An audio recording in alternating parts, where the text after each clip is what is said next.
should be live. I believe we are live. Hello and welcome to Movie Crap Live. How's it going? We're Maurice. Oh, We're here. there's an ad for Marie. I don't know what that is.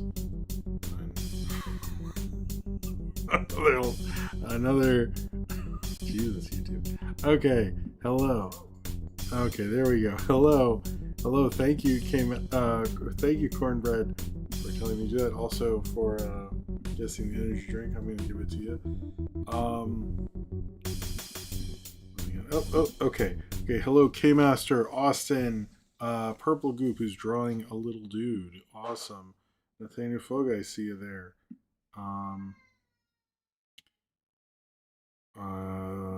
Yeah, I think that's everybody, right? Oh, Javier Portello, Jordan Salafalo, Sinram is here. I think that's everyone right now. Pup, how's it going? I shouldn't say the numbers because all the numbers are weird things YouTube put in here for no reason at all. So, and Zodberg, how's it going? Hello, everyone, and welcome to Movie Crap Live. How's it going? Yes. I'm trying to. Oh, the song stopped? I'll have it play one more time. Just cuz, but I'll switch over. Hello, how's it going, everybody? Welcome to the first show of November this year, I guess. And oh, hello, KKVB. I'm not sure if that's a cool name. And hello, everyone. I think, yes, Paul Blart crossover with Gremlins. That'd be awesome. I love that. Yes, I hope you guys all had a great Halloween. You know, got some cool candy, dressed up as something cool. Oh, did you? What do you like? Recommendations? You gotta go watch Chikawa. What is that? Chikawa? It's a manga series. Oh, okay. All right. I do need to actually write that down. On my thing, but thank you for the first super chat of the night, Austin. All right, I will reveal now. Cornbread did guess the right energy drink, but not the right flavor. For your daily question? What? Oh, for the yes, yeah. No, I need to write down a list of whatever I recommend. The one from the guy, the Chainsaw Man guy, that's like an hour. That I could watch because it's an hour, and that's. But anyway. This is the cherry lime bloom. I don't get bloom a lot, but I think I've done bloom before on here, right? Does the camera look like off? It's definitely like it looks straight. Does it look straight? Anyway, cheers to you, everyone. Should I like? No, I know. So this tripod, it'll like. Anyway, not be straight for some reason. I don't know. Anyway, hello, Embla T. How's it going? I haven't checked it out, but I was literally gonna make a list, and tomorrow that's one thing I'm gonna do is make a list of everything. But I do know the one that was like an hour. I do actually plan on watching. By the guy who did Chainsaw Man.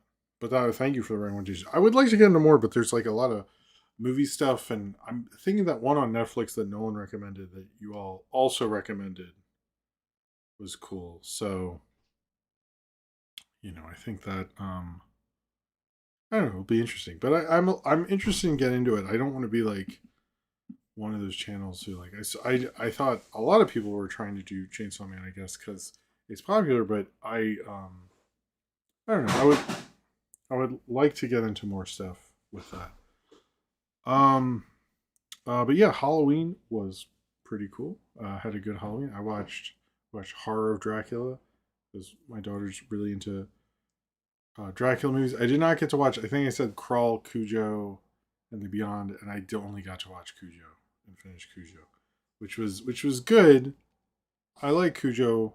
Just the believability of her being in that car washes away at a certain point, but. Like, whatever. Anyway, it was fine. It was well made and all that. It's just like I was like the you can get into it, but like if you think about it for even a second, you're like, well, I don't know. Anyway, but yeah, the one thing that the K-pop Demon Hunters big thing was that there was like a lot of Rumi and Zoe, but not a lot of Mira, which I was kind of surprised that Zoe. I did see have a lot of Zoes, and my kids were saying there's more Zoes. I was surprised by that. I thought it wouldn't be like that, but that's just sort of how we're. I guess a lot of people said because it's more like uh like where she's more kiddish and stuff. But Horror of Dracula is the Christopher Lee one. The Universe one is just Dracula. Horror of Dracula. It's actually called Dracula in England, but I'm also like, it should just be called Horror of Dracula because that's just confusing. Like, it's just, how many Draculas? I like that, like, Coppola's one is Bram Stoker's Dracula, so you have a association with the name. When there's like two things called like Halloween or whatever, you're just confused. But yeah, I can't think of anything else. I mean, we got a lot of candy, but a lot of fun. Oh, back from the gym. Hello, Black Saxowinkle. Paul Blart comment here. Cheers to you. Cheers to you.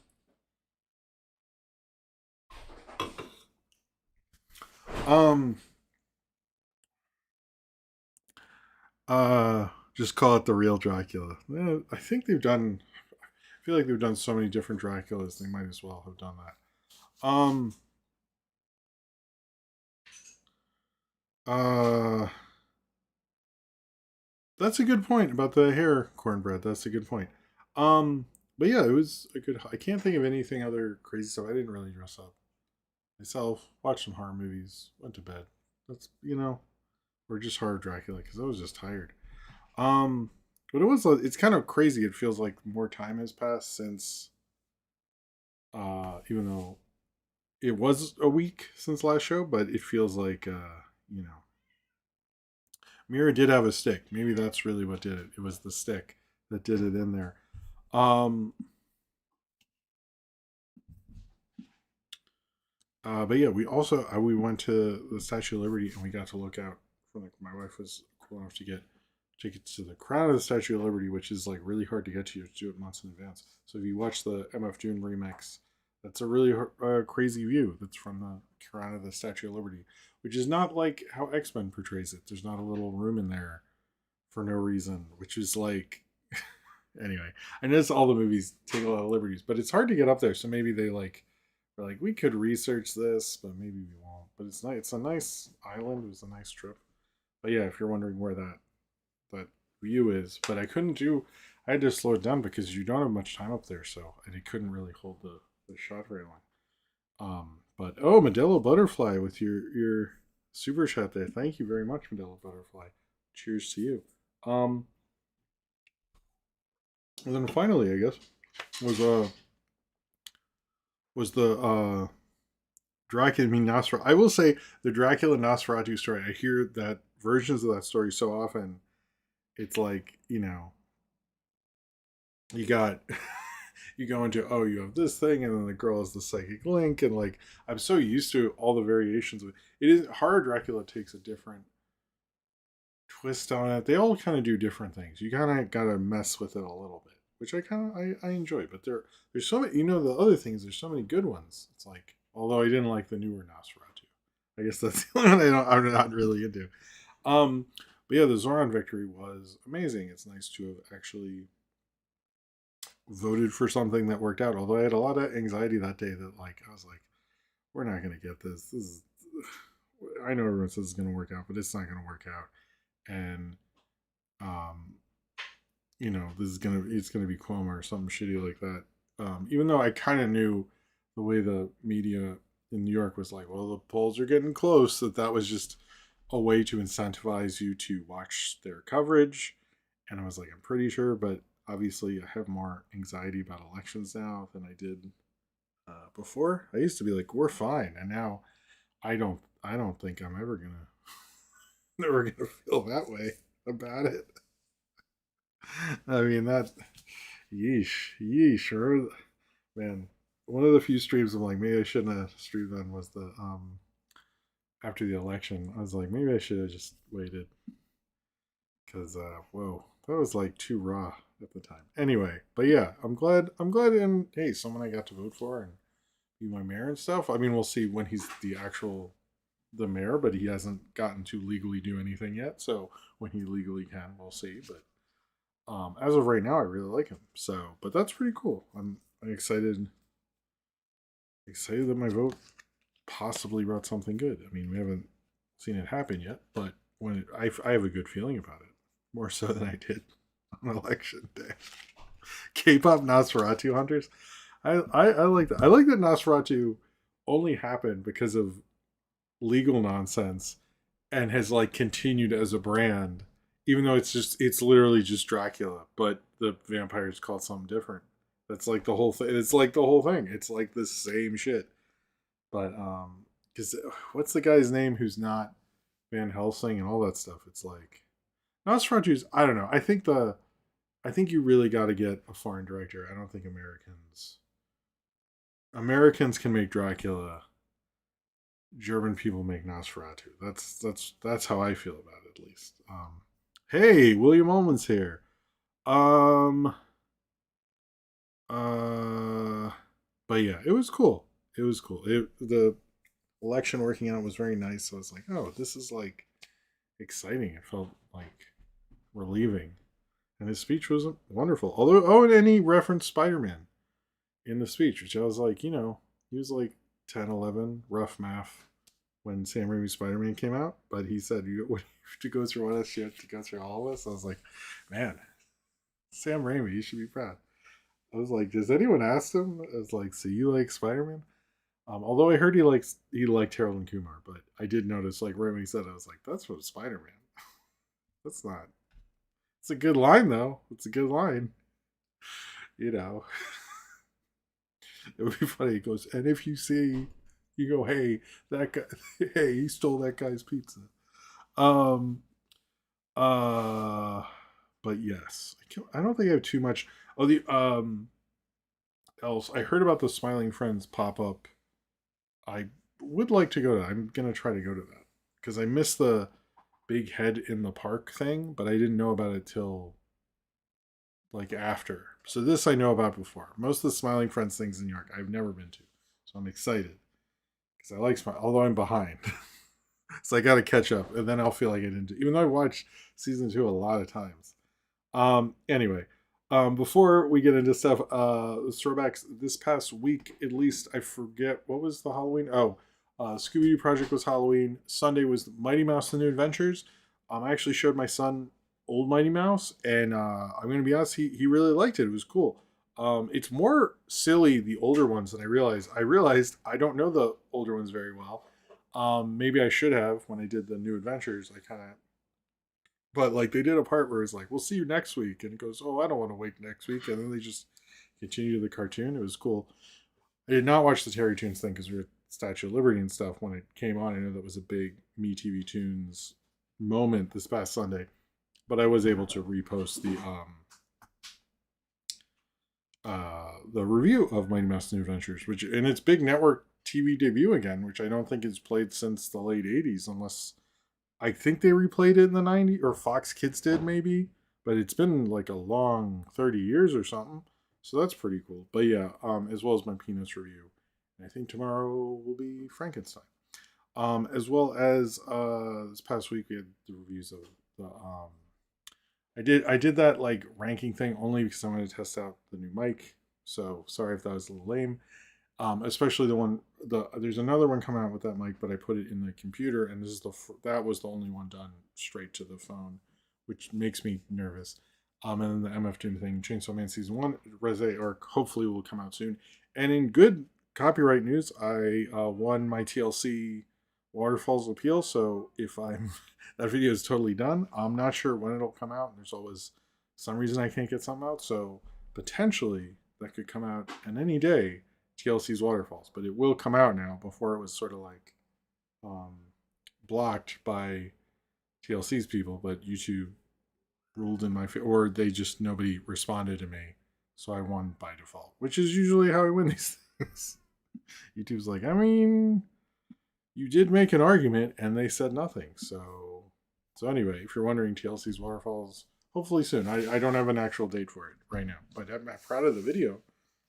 You know, so unless they come back again, I might put it out on Patreon early, but we'll see. I want to see once. Let's get through the Reze arc, and we'll see about all that. A week of Jim. Hello, Icky Sticky Mars. A week of Jim. So yeah, I guess I just described that. All right. As you can hear, Buster. All right, we do have a lot to talk about. A lot of other things, but let's. Okay, so this and everything I do is supported by you, the fans, either through super chats during the what are you doing, YouTube? Either through super chats during the show or through my Patreon, which is linked below, where you get all sorts of exclusive stuff like postcards, which we mailed out this week. Commentary series, the commentary for Knock Force's J Street came out on Sunday, I think. It is out. Or for patrons, it's out. There's going to be other commentary series that I've been lining up and going to schedule and get all that ready soon. And postcards, you get even exclusive throwbacks from the years I've been posting exclusive videos and all sorts of cool stuff like that. Access to my public access show. Everything is through the Patreon, and it very much helps me support this. But if you want to give a super chat during the show, drink this energy drink, the Bloom thing, which all the ladies the grocery store to drink, and it will give me energy. And every time we hit a $20, well, oh my god, this is flashing, and I meant to not do that. Sorry about that. You know what? I had that going. Okay, well, you saw how it was flashing before. Every time we hit a multiple of $20, I will have it flash again, and then stop, and then again, and so forth and so on. It's a fun little thing we do. Buy me food. If I ever meet you in person, maybe, we get dollar pizza. Sorry, wrong send. It's okay. But anyway, but if you're financially able to do either Patreon or Super Chat, I very much appreciate it. It helps keep the show going.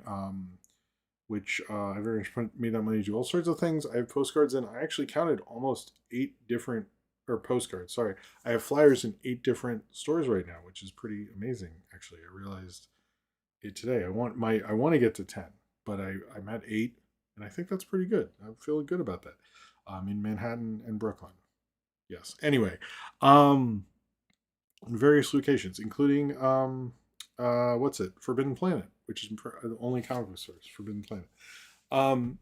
But yes, but if you're not financially able to do so, just subscribing and liking or just watching this video is very much appreciated. If you could tell a friend, you can, but if you don't want to, you just want to watch by yourself, that's cool too.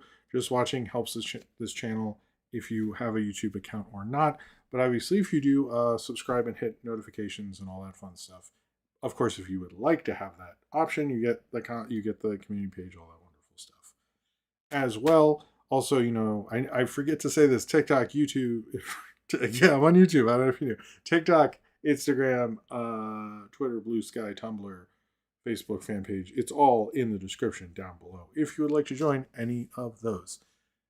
But thank you very much for being here, and thank you for watching. Also, we have the Discord, which is really wonderfully run by Cornbrent, Zane Powers, Austin, and Ryan Walterson. They do a wonderful job. They do movie watches every week. I'm not there ever, but they do it, and it's a great community. It's a wonderful community. If you like hearing me watch the show and hearing me talk to the people on the side right here, and think they're really cool, you can just join the Discord. It's the Discord I'm most active in. There's the suggestions for Jim channel. There's the Ask Jim channel. There's channels that do not revolve around me. There's more of those, to be honest with you. There's movie discussion, which I looked in this week. Movie stories. There's game discussion. There's self-promo. There's a postcard. Oh, by the way, my playing card. There's playing cards. My old ones were in my pants that went in the wash. So the Scooby-Doo cards died pretty bad. I thought the kids were going to do it, and the kids did not do it. Oh, hello, Aurora. Bag that was swell. I don't understand that, Aurora, but okay. But thank you. Yeah, they didn't work out well, but I have the old Fort McHenry cards. But I think feeling okay about the American process right now. So yeah. Also, they did watch the movie we're talking about tonight, the Frankenstein from 1910. They actually watch them there, so you can get heads up on things sometimes. It's legitimately a great community. I'm very thankful to have a cool fan base. All right, I think I said everything. Right, right. Can't think of if I watch. I still watch Star Trek, and I still the anime show, and I need to do something on that. Hello, Samuel Coleridge. How's it going? What's up to you too? All right. So first thing, and I think this surprised everyone because I think we've talked about the possibility of this. Like if you follow movie news, since I've been talking about movie news, like reading movie news, which is Gremlins 3. It was announced today that Chris Columbus, who wrote the original Gremlins, will write and direct Gremlins 3, or a third Gremlins movie at the very least, will be executive produced by Steven Spielberg, who helped produce the original, and it will be written by two of the writers from Final Destination Bloodlines. That I'm okay with. Chris Columbus writing is fine. There was no mention in any article I found of Joe Dante, who directed the first two very well. I have reviews of both of those. I um I do think Chris Columbus, and if you look at he's an interesting guy in that if you look at the films he didn't make, like he wanted to make a Fantastic Four, he wanted to make a Daredevil, he wanted to make or a Daredevil movie, he wanted to make horror stuff, and it never worked out for him. And I kind of think this is like a real opportunity. Like he's really been trying for a really long time there, and he really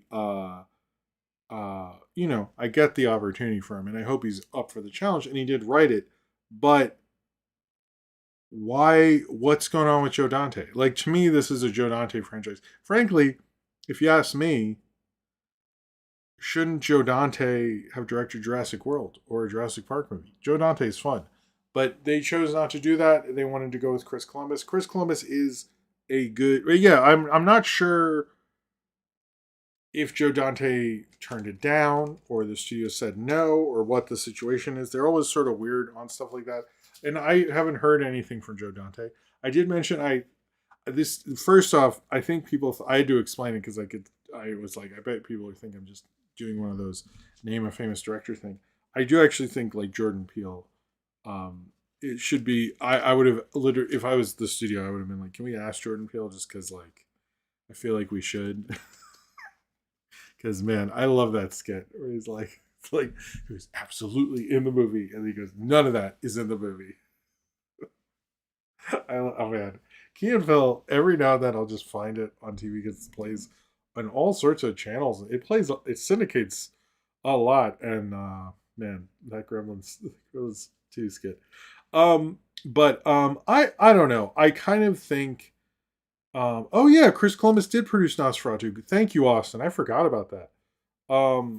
I think I explained the Jordan Peele thing super Kirby dude. Hello, how's it going? Um, I would get someone with that. Like if Phil Lord and Chris Miller, hello Al Vasquez, were doing it. If Phil Lord and Chris Miller were doing it, I would be like, okay, like a newer director who has that sensibility. I guess Lord and Miller would be them.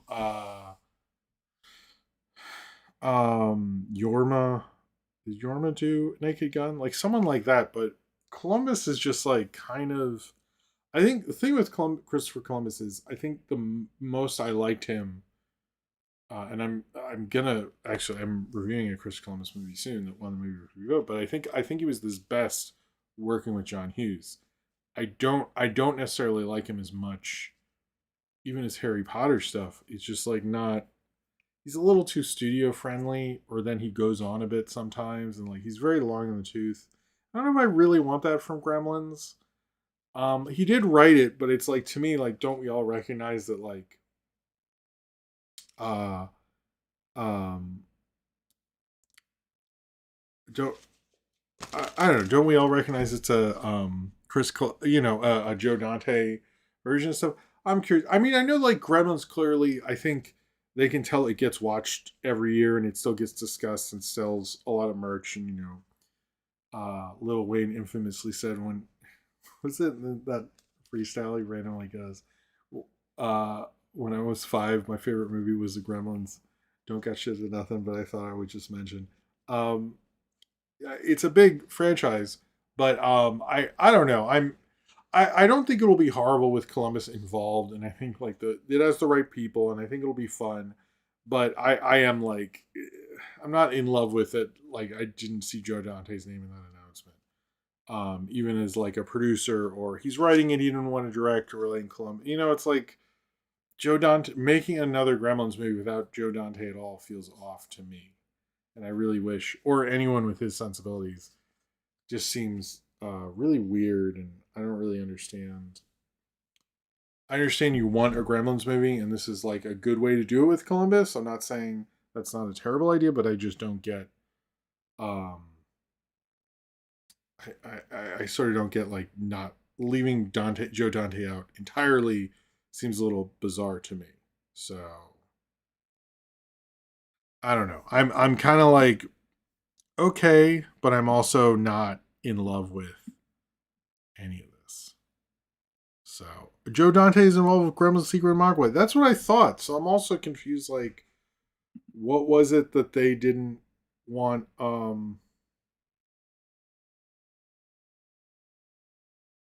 Wait, what's going on? What was it that they didn't want with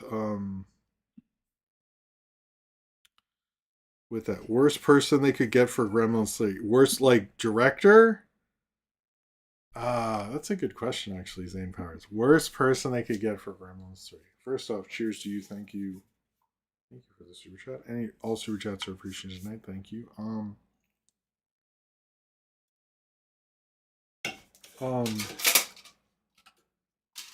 Stay up there. Worst person. Probably like who directed Five Nights at Freddy's? Probably probably that. Whoever directed Five Nights at Freddy's would be. I would not be thrilled about that. Um, or even like it was like the Gabby's Dollhouse movie or something. Like somebody who's just like you really have to have like a weird sense of humor. Why don't you get the Smiling Friends guys to write? You know what? Actually, if I was gonna make my dream Gremlins 3, it would be Joe Dante's back and the only Gremlins by Joss Whedon. If it was my dream in the positive sense, it would be Joe Dante directs and the guys from Smiling Friends help him write it. That would be the best. Yeah, actually, Max Landis would be the man. I remember when people thought he was like really smart, and I was like, I don't. I think Akira was good, but I don't know. I mean, found footage superhero Akira was neat, but you're making breakfast. Oh yeah, I forgot that there's a Gremlins 3 starring Jared Leto. I mean, you'd be like, no, I'm a huge fan of Gremlins. I've liked it since I was a kid or something. Can you imagine, like, I know you guys don't associate Jared Leto with this, but it's hard to imagine him on the set of My So-Called Life talking about how cool Tron was. Cheers to you, Al Vasquez. They should get, um, what's his name? The wrestler guy. Sorry. It was, cheers to you, Al Vasquez. John Cena. Sorry, he was invisible in my mind. John Cena to be in Gremlins 3 at least. Um, I was gonna say something about Jared Leto or something. Now it's like can't even. Oh, I still think anytime Jared Leto's brought up, like he was a part of this when they're gonna reveal Doom, and that guy yells Jared Leto. I would love to know who that is. I still one of the great undercutting of a moment. That wasn't that good of a moment, to be honest with you. Um. All right. Where are we going? Sorry. Um. Actually, I'm trying to think who would be worth. I think it would honestly be like, yeah, like the Gabby Dollhouse people. I would say maybe that, or yeah, maybe someone who's just that kid Netflix thing that people they could do it, and they can't, but like everyone's gonna be a dick about it. Anyway, okay, so it was announced that there is going to be the sequel to Godzilla minus. Was it minus one? Now I'm like confused because the new one's called Godzilla Minus Zero. They're really into keeping the minus thing, and it's going to have a 2026 global release, which sounds to me like it'll release everywhere at the same time, which I think would be cool later in 2026. I Yeah, the math of this confuses the fuck out of me. I'll be honest. Yeah, someone say like that doesn't make sense, and I'm like, no, it doesn't. It doesn't make sense. I like that they're making a sequel. I'm curious. Um, I think my big thing with this, with minus zero, is either they didn't say anything other than the guy's coming back, and it said like direct, visual effects, directing, writing, which I was like, yes, I love that credit. Awesome. I mean, he deserves it. He won an Oscar. He won the first Godzilla Oscar. He gets to do that. If you're gonna do it, is this a prequel? Thus the title. I don't think I'm doing one of those like fucking YouTube channels like, based on this title. It could be this, but no. I think you could think it's a prequel. They've mentioned it as a sequel, so I think it is a sequel. But one thing that the original Godzilla, because this was the first one, was sort of like a post-war thing, semi close to the original Godzilla or Gojira, whatever you want to call it. But like, why don't we like the other Godzilla movies in the Showa era did not really talk about Japan and its changing culture post World War II. It's sort of like, they're just like everyone magically got out of the city in time. It's great. Now they're gonna fight and just destroy people's houses, which is it's fine for that thing. But I do think it would be cool if you show what happened after that period, but also with Godzilla, obviously. So like I think that would be neat. They have not mentioned if there's going to be any other characters, monsters, kaiju, whatever. They haven't mentioned that. All we know is this, and they said a global release, which to me means like it all comes out. They said a late 2026. I'm assuming a December kind of thing, so it comes out in America and Japan all at the same time, because obviously people just steal that shit. And Cineram said, when the Star Wars prequel was announced before it had a title, I would call it Star Wars -2. That's interesting. That's interesting. By the way, I think Cineram is doing the timestamps tonight. If you are, I appreciate it, Cineram. Don't feel like you're obligated to. Let me say that. But I love that Star Wars -2. Cheers to you, Cineram. For a little bit, when this is a deep gym lore. When we did the Cleus Theaters website, Ian would have to name because none of the episodes really had names. And I think the first one was episode 1, Phantom Menace, episode 2, Attack of the Clones. This was in 2002, so then everyone that wasn't was George Lucas Adventures. And we were talking about doing a cartoon that was like George Lucas, but he does like dumb adventures and he does his George Lucas. But it never got developed beyond jokes. But, he don't message you if he remembers that. I'd be very surprised. I remember people were like, "Wait, what is it? It's a prequel." Like, I honestly remember a couple of people doubting if it was real. The prequels, they're like, "Oh, that'll fall apart." Little did they know. But anyway, yeah, I'm excited that it'll be a global release. But I am kind of curious what you do for a sequel and how you do it would be really interesting, and will show what the. But I hope it is like, let's see how culture changes in Japan, because a lot in Japan changed from World War II to what happened with Japan in the 80s, and I think that would be interesting. Since the Showa era doesn't do that, and I don't think any of the other. I don't know the Heisei era and the Millennium era, and I guess we're in the Renaissance era or whatever. I guess I know the Renaissance era well, as I've reviewed most of those, except for those animated things which I didn't like. But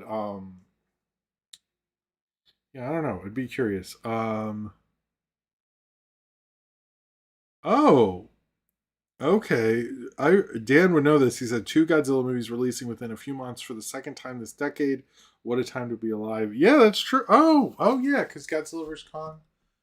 Okay, I am curious if they'll move it though, knowing that. But the thing is like the difference between the Japanese Godzilla movies presently and the American ones is the Japanese ones are like Shin Godzilla or Godzilla Minus One, and the American ones are like very dumb blockbuster. And I think that's like says a lot about the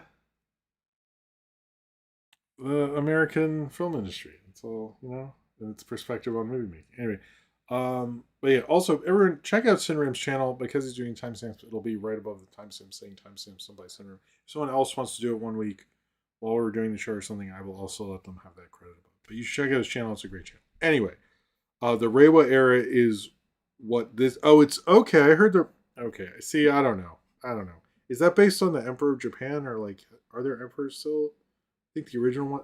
I don't know anything about Japanese politics, and I shouldn't be talking about it. That's what I think. Okay, we learned today we actually had a date and a full real announcement. I guess these are two Netflix things in a row. But K-pop Demon Hunters is getting a sequel in 2029. We don't have a release date because Netflix has never, ever, ever been good at announcing release dates too far in advance. So I'm not surprised that they didn't. It's more that them and Sony came up with an agreement. In any release or article I read, they'd mention the original directors, but didn't really mention that they're signed or what's going on and that they were just happy to do it. It's sort of insinuating that a deal was dealt with. Um, so I'm going to assume it is. I know, like, I have brought up that there is a little bit of like, why aren't they talking about a deal with them and the official stuff with the directors? That seemed a little off to me, and I'm still like not comfortable how that's phrased personally. But it does sound like most likely that they're involved. They would just say they're not or something. But they are trying to do by 2029. I think that's a smart move because I believe like from um, Frozen 2 was like 2013 to 2019, and this is this came out 2025 to 2029, which is a pretty good thing. I just hope. Um, well, one, I'm curious. Like, I did think with the Frozen 2, like, well, the little girls who are into Frozen want to see Frozen 2 by the time it comes out. But I kind of think like you're just getting newer fans at that point. So I'm curious if my kids will still be into it or I'll just be watching it by myself. But we'll see. And if it's able to have as good songs, because I think like that's the one thing with these movies, and they have these incredible songs. I mean, look at Moana 2. And I know people were joking online and Twitter and stuff about how the songwriters thought that, oh, the kids will be singing this nonstop, and it like I couldn't name you a song from Moana 2. Um, but I mean, Cornbread and anyone who's saying I think it's not it's too short. They can all. I mean, they don't have a release date. Netflix can just say, "Yeah, whoopsies, it's 2031." I don't know. Leave me alone. So like they could do that, and they have done that before. So I can see them doing that, but I think they're just saying like it will happen around that time period, but we don't know. But this also gives them the leverage to be like, if some other phenomenon happens, they could put that on Christmas or something, and this can go here and all that stuff. So, but I am curious how they do it and stuff. But even after it came out in theaters and had a big Halloween and actually moved up the streaming charts, whatever that means, it went up to number two again because so many kids were watching it after they went trick or treating. I heard people say that while we were trick or treating. I don't know if they actually did, but yeah, I mean, it's a projected date. We know how that goes with animation, but I think it's like the fact they're doing it quicker. I think could I don't know. We'll see, but that's probably longer, as long as it took to develop the first one, and maybe they're respecting that. But we'll see. But I'm glad that Sony and Netflix were able to figure it out. It does feel like the hype's like sort of died down a bit, but I kind of think like there's been so much of it. I think it could like rise up again around Oscar time. I hope Golden wins best song. I don't, that or the Sinner song, but I kind of like Golden more, so we'll see. All right, so we found out, and I think everyone sort of knew this was happening. But there's going to be a thing called an animated show called Stranger Things Tales from 1985. This was just announced today. It takes place between season 2 and 3. Um, it doesn't appear to have any of the actors who are in the show in it, but it is going to be on Netflix, I think, sort of soonish. It's an interesting idea. I'm surprised it took them this long to do it. Stranger Things has, and how Netflix uses its IP is very interesting and different because most people, they have the Broadway play that won some Tonys, I believe, and then I'm not joking about that, and then they've experienced stuff and everything like that. But I saw this weird real, and it was like, K-pop Demon Hunters is their first real franchise. Now I'm not going to count. Sorry, I'm not going to count Stranger Things and Squid Games. So I was like, okay, but those like I live in New York, and like Squid Games has an experience. Stranger Things has had an experience on a Broadway show, and it's so weird to me that I love when people make these arguments. So they go, okay, well, I'm not going to count these things that pretty much nullify my opinion. But let me tell you, I'm also like whatever. Like Gabby's Dollhouse is a Netflix phenomenon. There's so many. It's just weird to me. Anyway, but I have heard people say that about it also. But anyway, Stranger Things Tales from 1985. I expect them to make more shows and spin-offs, and I know they plan about that. Plan to make more Stranger Things spin-off type things. Yes. All right. Next we're going to talk about the Michael trailer. This I'm surprised we did not get this right before the Wicked trail. I mean, is it Lionsgate? Lionsgate was involved. I don't know what movie it was supposed to come out with, but we got the trailer today. Um, I um, I enjoyed um I enjoyed parts of it, but one, I don't get what this movie's gonna be. Is it gonna be just the Michael Jackson, like, the Quincy years, the good years, the years everybody likes, or like what that is gonna be? And it shows clips and stuff mainly from those kind of years. But then the kid looked fine, but then when they cut to his face, it really threw me. And I really am never wanted to be, nor am a critic who goes through people's physical appearance, but it really did make me go, wait, what? Whoa, that's nose is wrong. I don't know if I mean, I think this movie will be a huge hit, but I do think it's like, if you want to just do the magic of Michael Jackson, um, I think I would just stick it to the Quincy years and just not get into the other shit. But it seems like they're gonna do more of that. It's a, I don't know. It seemed like, okay, Michael Jackson. I'm interested in it. I would like to review more Michael Jackson videos. I guess I did, and I haven't cut that up yet. But sorry, I'm gonna. Oh, what? Thank you. I needed some shrink. Who's your favorite Huntrix member? Thank you, sir. I was like, I think I might have to take some because anyway. Cheers to you. Um.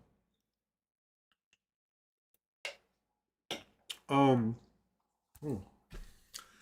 I think probably Rumi, but Mira is someone who I didn't think I like as much, but I'm sort of like, hey, I sort of like. I mean, I kind of like all of them. It's not a good answer, but I think Rumi. Oh, Cornbread clarified. Lionsgate production distributed them in America, Universal internationally. Okay, but yeah, I thought Michael was going to come out with Wicked, so I'm a little confused by its thing. I don't know. I'm like, I do think Michael Jackson's a really important artist and really amazing and stuff, but uh, I don't know. It's like, yeah, but that kid like sort of doesn't look like him totally, so I'm like, I don't really get.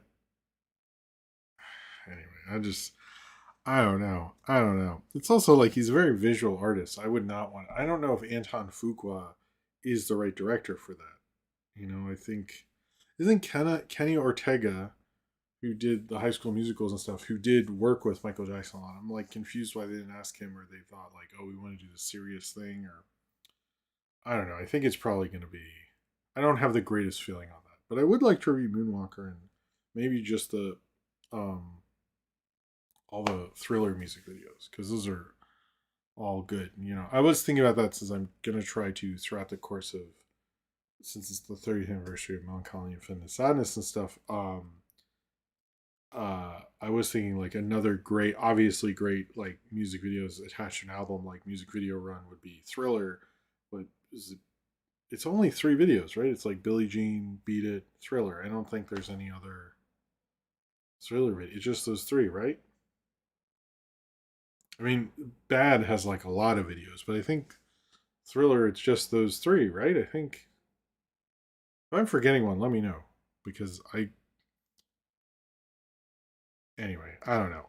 We'll see, but I'm just not really. I'm not a big biopic guy, and we'll see. We'll see. I mean, Zoe's cool. I think I would get along best with Zoe. You know, that's what I think. All right.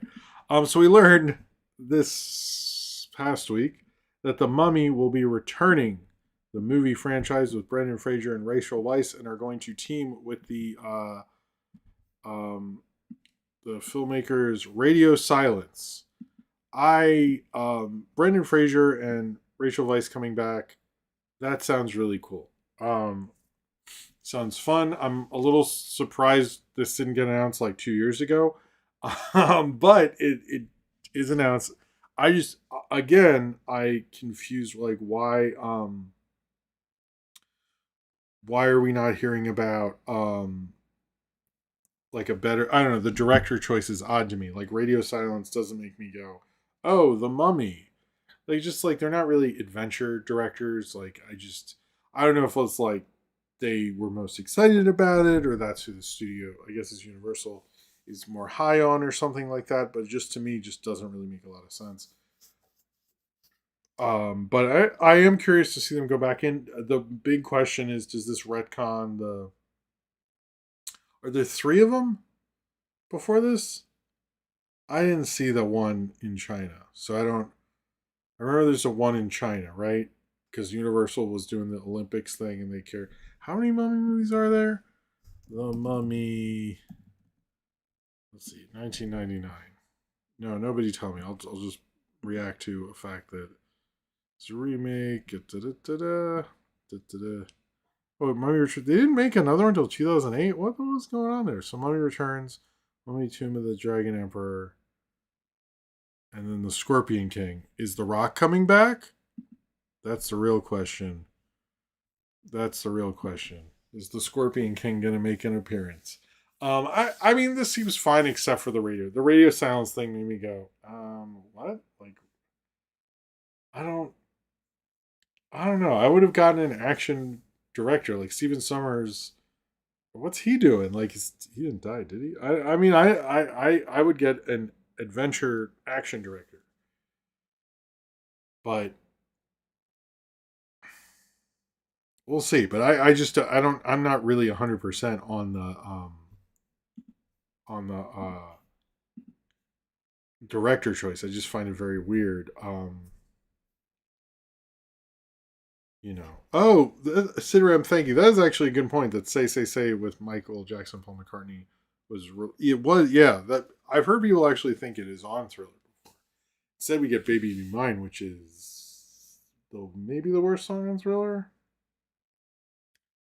I don't know. I like Thriller. Is it the best? Not always, but oh, thank you, Daniel Rodriguez. Thank you. I'm hoping to have that to be the next video. We'll see. All right, but yeah, I don't know. Radio Silence just not a good choice. I mean, I guess that they have some, because of Ready or Not and the Scream movies, have some heat, but I just like I don't. I would actually Final Destination directors, yes, but read my chats, Jim. What does that mean? What about the collab with Eddie Murphy? I'm sure Eddie Murphy will be in it. They'll get his kids to play him or something. All right.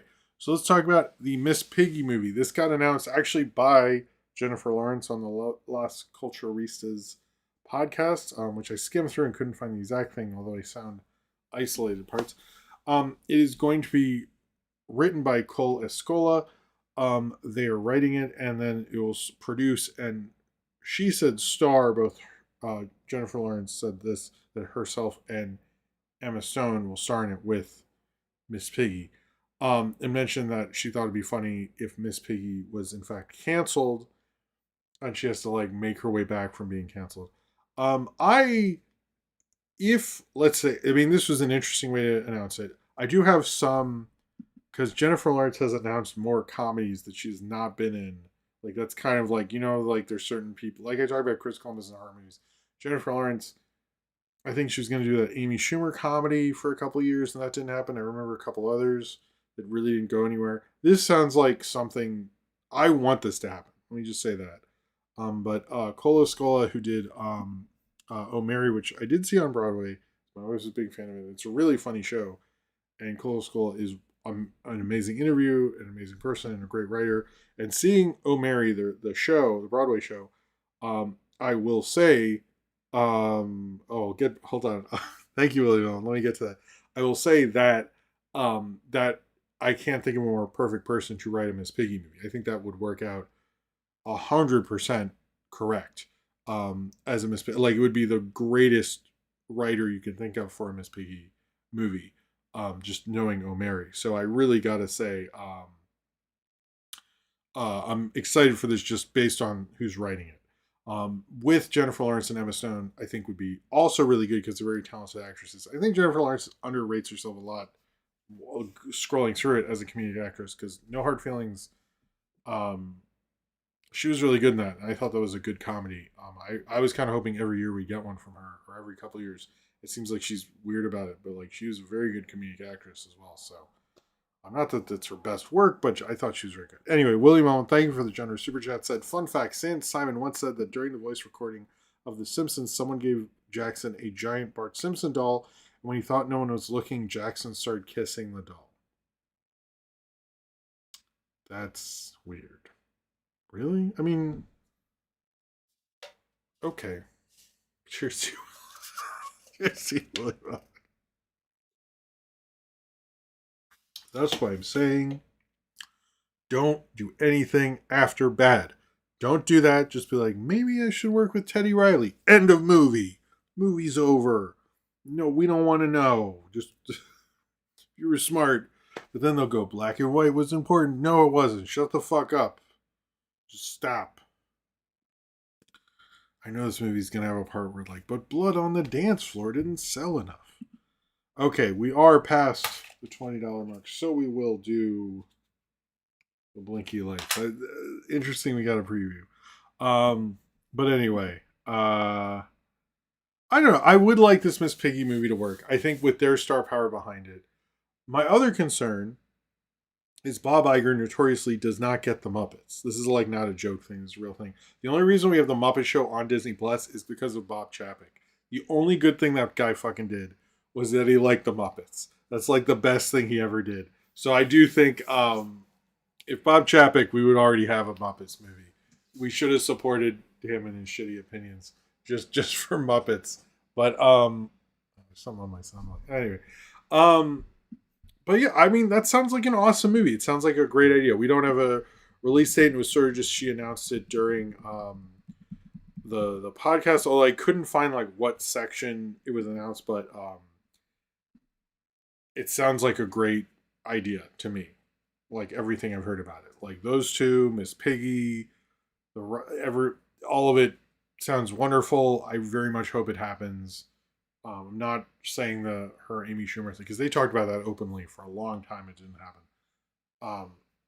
So I don't want to be a jerk about it, but I would like this to happen. Like if this is how we get the Muppets back in theaters, I'm fine. This sounds like the perfect person to write Muppet. I don't know how many of you guys know Cola Scola because it's very much a Broadway thing, and I know they were on The Simpsons recently and done some other voice stuff, but I don't know how mainstream Cola School is. But O'Mary's wonderful. If you're in New York and you can see one play, I would. Not that I'm a Broadway guy, I'm obviously not. But Bob Chapek getting a second one. So just because I mean, he was the reason that we got the Muppet Show, which is like to me, like I don't take as a minor victory. I do think like, imagine if this was just Aronofsky's mother, but with Muppets. I would take it. I would take it. I wouldn't mind an arty movie with Muppets. Let's go. All right. So, I don't know if we'll have too much about the Paramount Warner Brothers stuff this time, but David Ellison, who, mind you, owns Paramount, got Taylor Sheridan left, who does most of their shows because of how bad he is at business, screwed up the South Park deal, not in his favor, but loves talking about how he's real smart and he's going to make all this stuff. It's going to be more MAGA and all this. And then he's going to buy Warner Brothers. This guy has done nothing. He is like just a rich kid with money who's done jack shit most of this article that was in Variety is him talking about doing a UFC fight on the lawn of the White House for Trump's 80th birthday. This guy sounds like the biggest piece of shit in the world.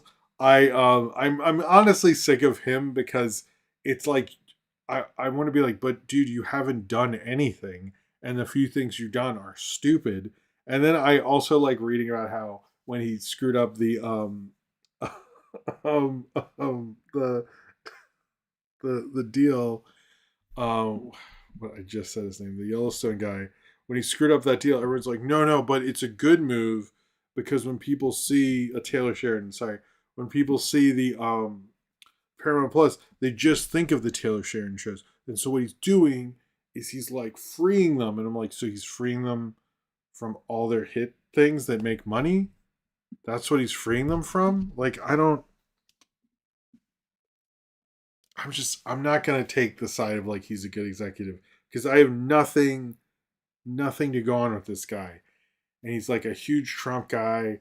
And like his big thing he's working on is a UFC fight on the White House lawn, which like when I was a kid, it used to be like if something happened with the White House, that was lame. Like nobody thought that was cool. And I don't understand these people are conservatives. Like, but it's cool if we do it at the White House. Like, no, it's not. Like my rule of thumb is if Fugazi wouldn't do it, it's not cool. So that actually we should all Fugazi doesn't support. I'm not interested. I should use that for more things. No, I just think he's a fucking loser. And I know a couple of people were like, you should talk about this, and there were a couple of interviews with him, but I'm just like, I refuse. Thing is, okay, James Gunn goes on social media too much, answers too many questions. We actually do not have a James Gunn says something story this week, which is amazing. I don't know how that happened. Did he did he actually not post somewhere? But the thing is James Gunn has done more things this year than Dave Ellison has done at all this. It's like I guess he helped Mission Impossible get made, but like as the head of Paramount, he's done jack shit. He just like keeps. Anyway, I really should. I was actually thinking today. It's like if there's anyone I need to bully more on social media, it's Dave Ellison. I'm sure. I'm sure he gives a shit, but I was like, I really need to shit on the Ellisons more than I do because why not? Also, I know, guys, this is the news you've been caring about. The Cocomelon movie date was announced February 26, 2027. So, unfortunately, you cannot see the Cocomelon movie on Valentine's Day. I know. Why'd they miss that date? But yes, the Coco. A couple of people were writing, and it comes out before this movie and this movie. Do you think they spent any time on the Cocomelon movies? Like, I think AI is embarrassed at how bad Cocomelon is. What it it's like it's real like brain smoothing bullshit. I don't know what kids watch that garbage. Oh my god, I'm sure they have because like nobody has taste when it comes to kid stuff. But Cocomelon, the movies, whatever. So there's going to be a Rambo prequel. Also, in any of these articles, also the Expendables, and I'm like, are they what? It's like every article they mention. We might do some with the Expendables. Are the Expendables and Rambo in the same universe? Or they never answer this question. It's just like they throw that in there. Yeah, okay, Lionsgate. But the Russo brothers are also going to be involved as executive producers.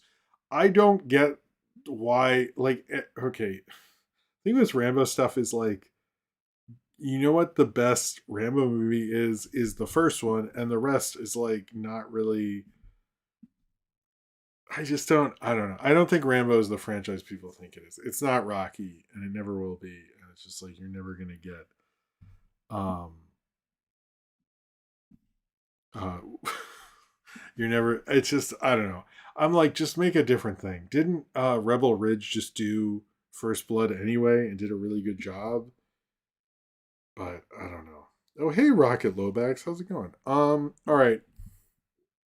Before we talk about the worst how bad the box office was this past month, um they are going to be doing new Conjuring movies, but because I didn't see the fourth one, I don't know if you guys even gave a shit if I did or not. I did do the first three. It kind of was like maybe I should have anyway. Whatever. They're going to apparently it was like the end of it, and now they're going to do prequels. I'm not sure why they don't do the Amityville horror thing. I know I've probably talked about this on here. I know eventually they will. There's probably some rights thing that someone's explained in the chat, and I apologize for bringing it up again. But they're getting sort of a newer director who did a new version of the film, Who Can Kill a Child, or wrote a new version that Hollywood likes. They're not going to have him make that movie, but they like that he wrote it. Supposedly also because if it's a newer director, the studio can control them more. So that's neat. There is no casting notice on what's going on with the Warrens, and James Wan is sort of trying to seal a deal with Warner's because he wants a raise because he gets executive producer things on the Conjuring movies. But it looks like if there is going to be a fifth Conjuring movie, it will not star Vera Farmiga and Patrick Wilson. It will star, whoever. But I really don't understand why there isn't a Conjuring Amityville horror. Like, to me, that's like, we're getting that eventually, right? Because I guess it's like just a thing. It's whatever. I don't know why this is upset. It's just, to me, like, they always hint at it in all the movies, and it's like, okay, so when is this? It's like the Thanos of the Warrens. Or maybe in the prequel they could be like, guess what, guys? It's all bullshit. This is all we should have made a movie where we acted like the Warrens could do anything because they can't. They're scam artists, and we made a franchise kind of beefing up the scam artists, and that was kind of not cool of us, but whatever. Um, it's true. The Warrens are not. They don't. They're not real ghost people. Just to be clear, I hope I'm not. I hope I'm not freaking anybody out. But anyway, all right. Let's stop when we get to the box office. So we get to another $20 thing. We'll do the thing. Ed and Lorraine Warren were horrible, horrible people. Usually go. William Ullman, you are right. I think it's too popular for Hollywood to let them go anytime soon, particularly that last one, unfortunately. But yeah, no, they really do fucking suck. I think it's been confirmed none of that shit was real, but I did like when the second one they picked like this obscure English ghost thing, but I don't know if 3 I don't remember was based on anything. I don't know about 4. But I like Vera Farmiga though. I think she's cool. I don't see her in anything anymore. Up in the Air though. Up in the Air, you know what? I don't like Jason Reitman now, but Up in the Air, that was nice. I would rewatch that. All right, so let's talk about the box office. Basically September. Wow, guys, what a great month box office month that was. Nobody expected that. October was terrible. It was literally the worst box office weekend month since Ants came out. That's right. That that's how bad it was. We had to go back to 1998, and based on inflation, it's actually way worse. But I'm not joking at all. I think this September had Demon Slayer and The Conjuring Last Rites, which actually did better. Hello, Super Dusky, which actually outgrossed. Yeah, Conjuring did better than Demon Slayer. I think people don't realize that, but it did. But this October, it's like our big movies were like Tron and The Smashing Machine and like a bunch of stuff that bombed, and it just really didn't work out. And I think the main thing everyone isn't saying, but we all know it's because Chris Stuckman's movie came out. Everyone knows he just ruined the box office. I really wish he hadn't put out anything. He just he really ruined the box office for everything. It's his fault. Y'all look at the data; it's there. Anyway, no, I'm joking. I'm joking. But this was actually an interesting week, even though it was the weekend of Halloween, and it's not a great weekend. For a lot of reasons. One is at first Regretting You, which is a from the same author as It Ends With Us. At first was number 1, but it turns out Paramount overestimated on the estimates, which happens, not a lot, but it happens. And Black Phone 2 was actually the number 1, which makes sense because it's a horror movie. I actually think Regretting You, although it's holding not amazingly, it's actually good for the industry, and we'll get into another part of Black Phone and Regretting You. It's very funny. Because it's a female skewing film, and as much as we're talking about rom-coms are coming back and all that stuff, I think most movies are far more male-centric or typical Hollywood stuff. And Regretting You doing well, I actually think is a good thing. overall in terms of like getting different kinds of people into the theaters. And I think her name's Colleen Hoover, and that thing is a different vibe than like what you're getting from Black Phone or Chainsaw Man. So I think that's actually really good, but it didn't beat that. But the other thing, and the thing between uh, I don't know who came up with this, and I think it's probably this guy's agent. But the amazing actor who you're all talking about, in fact, I wish you guys would stop talking about him, Mason Thames, who is in Black Phone, Regretting You, How to Train Your Dragon. Is there other stuff? Anyway, they said, somebody put, he was the first actor to star in three movies that opened at number one in 1 year since Jim Carrey. Now, most people will be like, well, didn't Zendaya do that with Space Jam, Dune, and Spider Man No Way Home?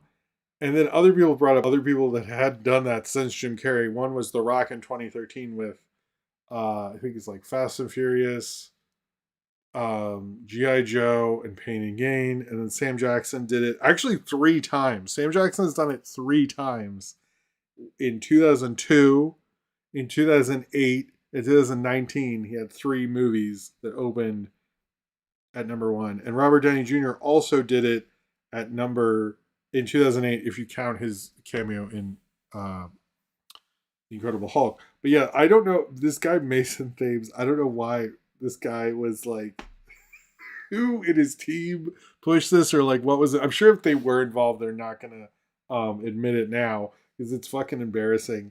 No, I took some of those from Mason Thames, but it's just such a funny like because he's like such an anonymous fucking actor. Like I think they're like, no, this will really like get people talking about you. And now I just think he's like I mean, he wasn't very good at his hiccup. I did not see anyone uh um like I've never heard anyone go, oh man, I gotta see the new Mason Thames movie.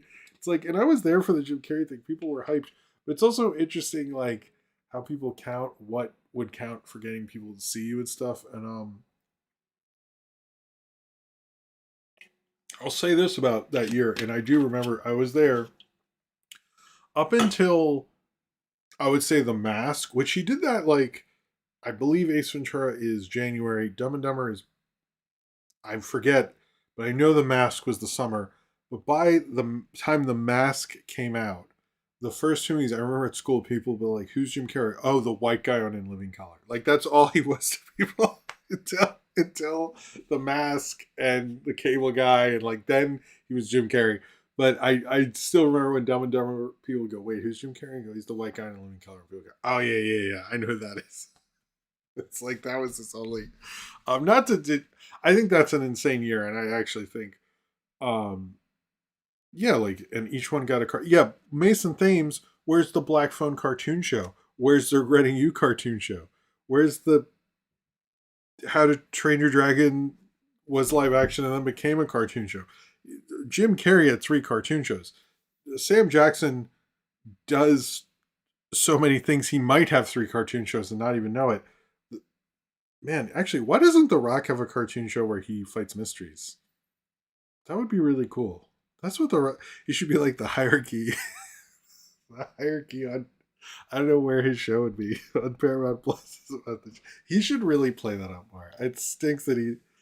I don't know. I know he's trying to get that Oscar nomination. He's really trying. Good for him. But man, it's so funny that this fucking idiot.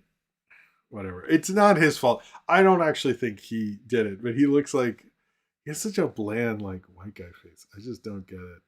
I really don't get it. He's like I don't know. I didn't see the Black Phone movies, so I don't know, and I'm probably never gonna see Regretting You. And I didn't like How to Train Your Dragon, the live action remake, so he's clearly not my thing. But I don't know anyone who's like, maybe actually we should go the other way. We should all have shirts with his like name on it, and like those like how people. I just don't get it. Who came up with? And then it turned out not to be true because Regretting You, right? Or is there another one? Wait, what has he been in this year? Mason Thane. So wait. Hold on. Let me see this. He didn't actually wait because of the thing, right? Oh man, when I Google him, people who ask Here's the first question. I'm not joking. It says, "Why is Mason Thames famous?" What do they say? He's best known for starring in Black Phone. Okay, whatever. That doesn't count. Hold on. Wait. So does this mean? Does this actually mean he what? Wait. So he's in four movies this year. How to Train. I didn't realize this. Hold on. He actually doesn't have three movies that open at number one because Regretting You got that taken away, right? Oh my god, that's even more embarrassing. Like he doesn't even. Hold on. Let me hold on. Okay. So yeah, Black Phone was number one, October 17th. So and then Chainsaw Man, and then Black Phone again. So he actually not only is he too embarrassing. He embarrassingly said he's the first one since Jim Carrey. By the end of that day that he proclaimed that, whoever proclaimed that, it turned out not to be true. So not only does everyone know he failed, like everyone thought that was a weird thing to say. It's actually not even true at this point because Regretting You is not number one anymore. So he actually is not. Oh my god, that's a very Mason Thames thing to do. I just start saying that. Oh man, I really Mason Thamed it up. But man, he actually isn't. That's wrong, man. Oh, dude, fire your publicist, Jesus. He's that's like really embarrassing. They really wait for the actuals if you're ever gonna do that. Just wait for the actuals. Trust me. I actually remember what was it? The Fight Club was like number three in the estimates, and then actuals it became number one or something. Yeah, that sucks. He can't even actually say that anymore. And they he can't even he made that claim. Oh man. I would love that's so funny. He like robbed of being the Jim Carrey of his generation. Mason Thames is the Lucas Till of our. Okay, come on, that's mean. That's just mean. He's clearly the Creech of all time. All right. In other box office news, Chainsaw Man, although it fell 65% for anime, which usually like opens big and falls, it's still holding strong. Actually, it has a good per screen average, which also Mason Thames' two movies are as well. But Chainsaw Man is holding well, and this also shows two things with this doing is one that the anime audience is getting older because younger audiences just flock to things and leave, but also that they're like checking them out more than just the social aspects and stuff like that. So it's very much good for anime overall, even though it's not doing Demon Slayer numbers, but it's made about 30 million in America. K-pop Demon Hunters, even though there was a lot of publicity for the movie because everyone was there's so many K-pop Demon Hunters trick or treating. It actually came back in theaters, only opened at fourth place. Although I think maybe because well, everyone's not sure about these numbers, but it did, and that's good for that. But I think a lot of people, I don't know. I heard some people gonna take their kids to it, but not. I clearly it didn't. It wasn't the phenomenon again. But you kind of can't do that this late. It's sort of like what happened to the what was the Chinese animated film when they tried to put it out again. You kind of can't. It's really hard to get the same box office again. For that, we also got Back to the Future opened or Begonia open okay for what it is and all that. Back to the Future 40th anniversary, which I think some people realized was out and some people didn't. Open in six is again another weekend where we had I guess two re-releases technically. And then Tron Ares and Springsteen. I do think we're talking about how um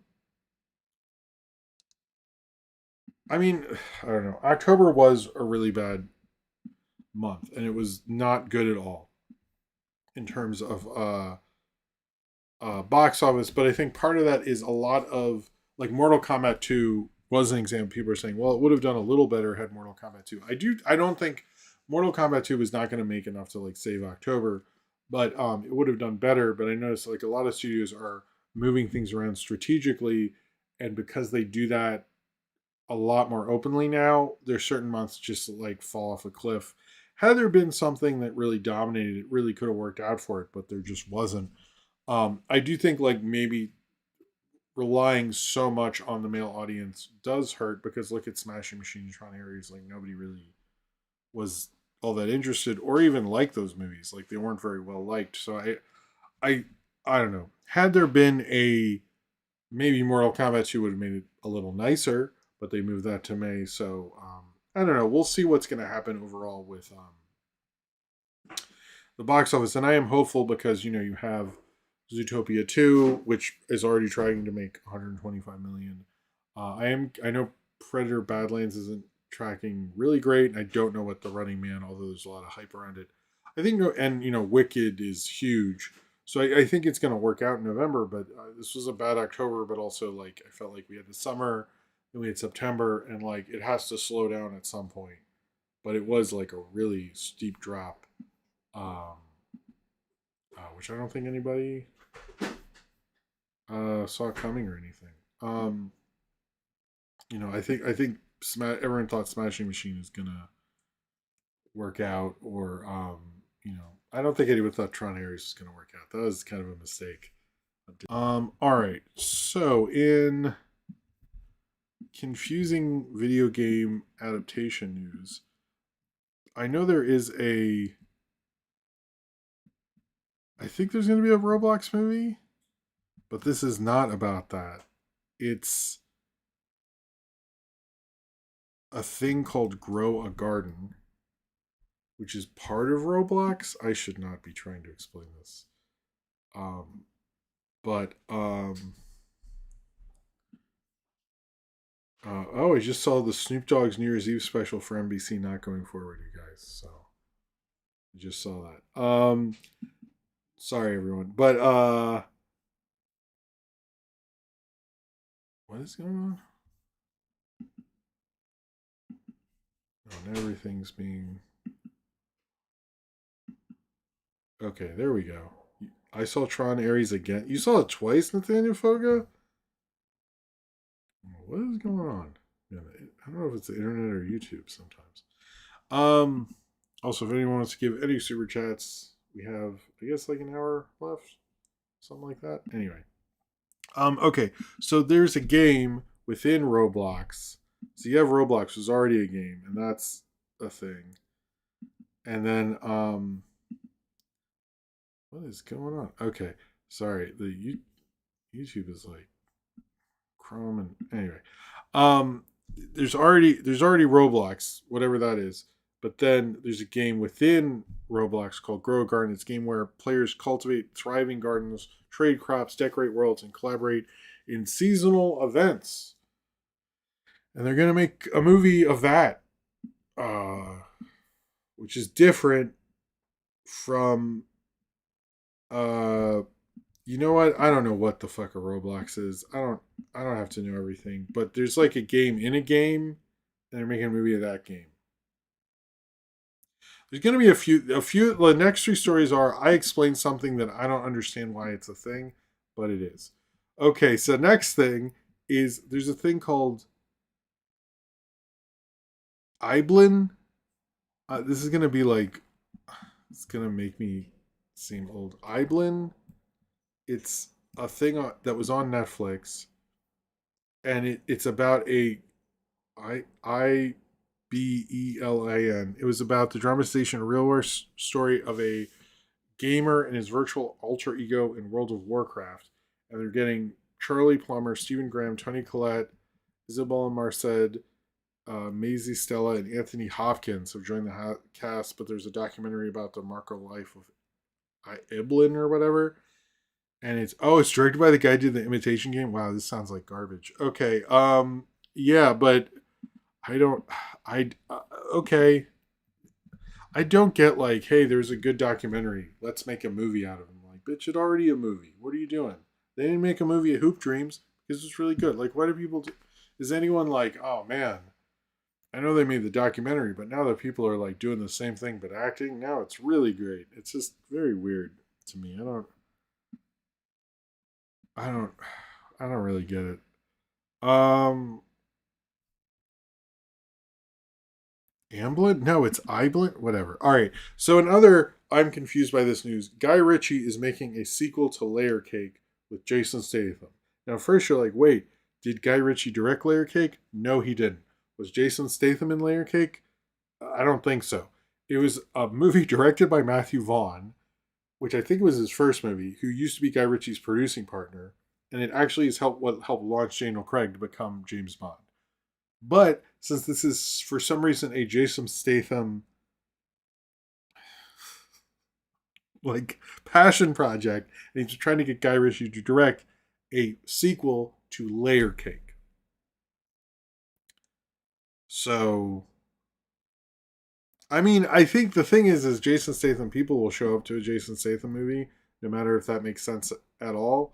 But I do think it's like a really weird. It's just confusing. Like, why would you want to make a sequel to Layer Cake? Sorry.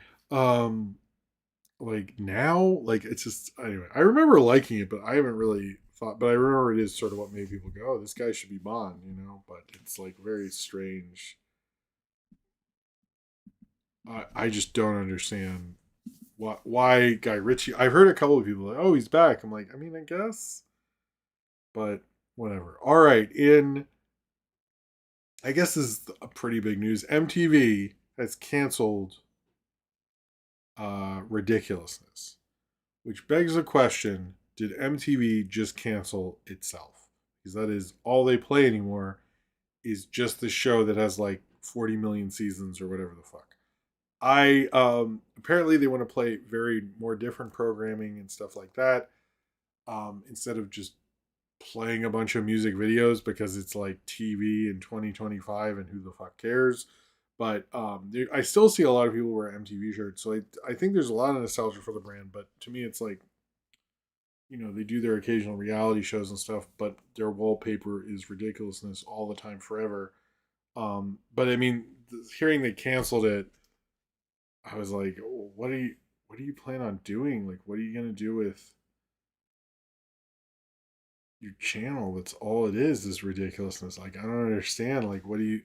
I mean, I don't know. MTV's been a bad brand for a while. I mean, the whole reason that the shows happen is because they didn't have any intellectual property.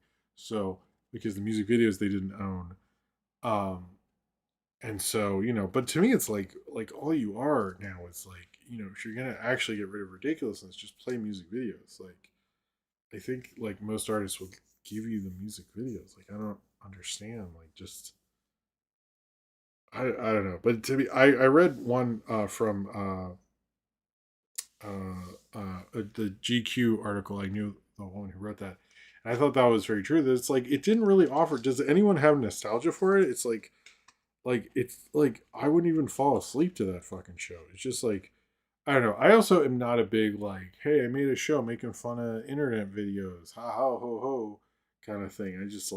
I don't really understand that kind of thing. I know people like Tosh.0 or Web Soup or whatever, and Ridiculousness was like the most successful version of that, but I just never really. I just don't. I don't really understand who Rob Dyrdek and like why I should give a shit about that guy either. So I think like the whole nostalgia of it is like fucking lost on me. But I hope they actually like Catfish. I didn't mind, but like just like if you literally just play music videos, I think people would be cool with it and just play like new stuff and old stuff and like you probably could play uh Taylor Swift and all that stuff or play some I don't know. I know they canceled all their other music video channels. They ended them. So it seems to me, oh Austin, have a good night, man. It seems to me it'll work. So there was a trailer for the new Sesame Street season that's going to be on Netflix. The reason I bring this up, I know you guys are older than that, but it comes out on Monday. They're actually going to be, what was it, 11-minute episodes, which is very strange to me. I sort of think it's more because this is the 56th anniversary of the iconic show. What season is it? 56 or 57? But they're going to be like 11-minute stories, as they say, uh, like episodes. It sounds like the show's going to change a lot. I think that's probably because most kids stuff is sort of on YouTube or like is Miss Rachel or something like that, and they kind of just see like that's what you got to do to stay alive. And I get it, but I also like don't uh I don't know. I kind of like the various segments and stuff like that, but I don't know. We'll see. I think Oscar says to watch it with me. So that's so 2000 and late. Nice. All right, I think we're gonna do a few things, and then Obits and oh man, we are kind of running along. Well, if anyone wants to do any more super chats, please do so. Help out the show. All right, so here's trailers. Sit around. This would just be called trailers. There's another Five Nights at Freddy's trailer. I don't I don't really get these so much. I guess I'll see the next one because I saw the first one, and it looked, most of these trailers I was not that into. The Five Nights at Freddy's trailer was like, okay, good for you, Blumhouse, I guess. I was also thinking, is Josh Hutcherson, if he's just in Five Nights at Freddy's movies, will he have made more money at the box office than Jennifer Lawrence in the 2020s? I'm kind of curious about that. Not to be a jerk or anything, but he got a good franchise going there. The other one was a testament of Anne Lynn, which is like this religious thing, and it's in 70 millimeter. But honestly, like I don't really care about religious people that much, and it, I don't know. Was it a horror movie or it's just arty? I didn't really get it, but it looks kind of cool. Oh, good night, Dan. Thank you for being here. But the one trailer I did like is this one called Lone Samurai. It's a samurai stuck on an island, and he starts attacking cannibals who are trying to eat him. So it's a samurai with a sword killing cannibals. Nothing wrong with that. Sounds awesome. But yeah. Okay, let me talk about. Ooh, okay, I want to move fast, I guess. I did see the thing Kristen Stewart talking about the emergency that there are not enough female filmmakers and only 4% of successful movies. I actually did watch The Exchange. It was on the Ankler. I follow them on Instagram, and I also listen to their podcast. And my one complaint when people say, "Oh, there's not enough of this in films," or "We're not getting this kind of directors," or something like that, is they often don't name like, "But you should check out this person." She does not do that, but it's more of a nuanced thing where she talks about how she'd read that, and turns out it was Richard Rushfield who was interviewing her, who was the one who compiled that list and found that out in his article. And she was talking about how she likes the perspective and stuff. It was actually like I noticed if you look at the segment which is on Instagram, they cut that segment out in parts before and after that part. It's much more natural kind of conversation. How she was shocked by it and how we deserve more perspective and stuff. And what she said was correct when it was boiled down to like just a little press thing. It was sort of sounded more bullshit than it was. So if you thought that that's not her, it's because they just did it through a thing. I do not like when people say, "Oh, there's too many Marvel movies. There's not anything good or la la." I think Scorsese did more by embracing "I saw the TV glow" than he did shitting on movies. You know what I mean? And I think that, but it was more of a natural interview part. But if she was like, "But why aren't we seeing the Kelly Reichardt movie? Why aren't we talking about this?" Like, I would have liked that, but it wasn't natural in the thing. So I will say it was a good exchange because she was like quoted and thing, and he was like, "Well, I wrote that." It was like kind of cool. So, uh, but I will say, looking at the exchange, I thought it was a very natural, good exchange, and she handled it well. And I don't know, I've barely heard anything about her movie, but she is right, and we don't, like I was saying with Regretting You, we need more diverse, different voices at movies, at the box office, in theaters. We can't just keep appealing to the same sort of demos we always are, and I really wish that did change because it's not good for anybody. Okay, what do we have here? All right, let's just do a bunch of quick things. Syndrome, this can just be other news after this point. Okay, actually, I have the Slop House. Sorry, now Syndrome's like, what, Jim? No. There was that Coca-Cola ad. This is my only Slop House AI, what we call the Slop House. This is a shitty Coca-Cola ad, and I don't know. I don't really drink Coca-Cola. This doesn't make me want to change. They keep saying, "Oh, it was creative," and like, no, it's not. It's a shitty dumb ad, and I'm just not really gonna engage with it. They're trying to defend it, and like, this is our big Christmas ad. I'm like, but the thing with Coca Cola, it's like milk or something. Like, people just buy it; they don't really think about it. I often, when I was a kid, was like, couldn't you just not advertise Coca Cola for a year, and if you would still buy it? So I think most of their ads are fairly pointless, and this one probably the most pointless they've done with that. In a couple quick, yes, okay, quick news is I keep hearing this, and there's not been an official thing that Edgar Wright and Simon Pegg are talking about doing a movie together, or at least writing a movie together, and having Nick Frost involved. They all showed up at the Running Man premiere. Simon Pegg recently, in press interviews, has brought up that his next thing he's working on is a script with Edgar Wright. It does sound like they're working on something. I don't know if that's a return to the Cornetto trilogy. I would like them all to get back together again together. But I keep hearing about this, so I just wanted to mention it. If there's more of an announcement or a date or something like that, we'll hear about that later.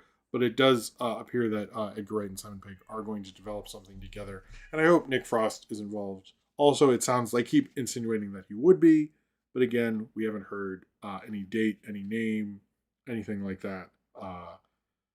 But yeah, John Williams, it was announced, is going to score the next Steven Spielberg movie, the UFO movie. That would be his 30th Steven Spielberg collaboration. A lot of people are suggesting it could be his last one. I don't know about that, but it will be the 30th Spielberg movie scored by John Williams, which I think is most of the Spielberg movies. Oh, hey, William Ullman. Hello, said, did you see Bitter Old Man, John Carpenter go off on why he hates the Suns? Okay, thank you. I forgot to mention this, William. Thank you. First off, cheers to you, man. I did see John Carpenter. The thing with this is, um, John Carpenter hates everything. Like he does I've seen interviews with him in 78 when he's filming, or 77 when he's filming Halloween, and he hates Close Encounters. Like, the guy is a fucking hater. That's like all he likes to do. This is kind of what I like about it. He's done more interviews lately, but he used to do no interviews, and when he did, he just complained about how everybody sucks. Like, dude, if you're ever like, why didn't John Carpenter become Steven Spielberg? I think it's because he would just tell him his movie is bad. And like, I get where Carpenter is coming from, because he is very much a very lean, economical in terms of story filmmaker, and their like pomp and circumstance probably looks like total bullshit to him. But I did think it was funny. He was just like, I didn't like it, and I'm sure he saw it. That's the thing. It's like, Carpenter saw it. He was gonna hate it anyway. I would like to know what he likes. I would like to know that, Mr. Carpenter. But I did see that he hated the Substance, which I thought it was just like, that's John Carpenter. At first I was disappointed, but then I thought, well, that's what he does. He hates shit. That's John Carpenter. He's a fucking hater. Um all right. Other things, there's confirmed, I guess, Margot Robbie, or sort of confirmed, Margot Robbie is going to be leading the American Psycho remake thing. They want to do like a gender swap thing or something like that. Sure. Oh, Super Dusky, thank you for the super chat. Working on my PC while listening to this. Wish me luck. I've never done this before. Oh man, are you like building a PC? Whoa. I would be terrified. Although I feel like maybe it'd be, part of me is like, I feel like it'd be one of those things that once I figured out, it would make sense. But I would start sweating profusely, which I'm pretty sure you're not supposed to do. When I build anything, I'm like, I get total anxiety, and then it doesn't take me long, and then I'm like, oh, okay. Anyway, choose you, Super Dusky. Let us know how it turns out. You can post a super chat or in the comments here. Good luck. That's crazy. Cheers to you, man. I realize I cheers to the computer. I really cheers there. Sorry. It doesn't make any sense. It's like when people are on the Jumbotron and they wave at the Jumbotron and not the camera. Sorry. We are definitely running long drink. Sydney Sweeney keeps talking about it. She's going to be a Bond girl, and particularly because of the Bezos thing. Again, all James Bond stuff is bullshit. There's no Bond cast. I guess there's some legitimacy because she knows Jeff Bezos and like she's Sydney Sweeney and stuff. I'm like, please stop doing this. So I know she said it, so I'll give it the legitimacy. But there, it has been announced various different places. If I know this is a shock to all of you, Star Trek 4 with Chris Pine, Zachary Quinto, Zoe Saldana is definitely not happening at this point. So I don't know why. I don't know why they needed to announce that, but it's not. And before we get to Obits, apparently there is an Eloise movie from Amy Sherman Palladino. Honestly, I think that's a good choice. We'll see how this goes, but good for her. I'm actually kind of People don't realize this. I've actually seen every episode of Gilmore Girls. So I could talk about that, but I don't think. But a part broke, so I'm trying. Oh, you're replacing a PC. I'm sorry. I thought. Still, that's anxiety driven. I'm sorry about that.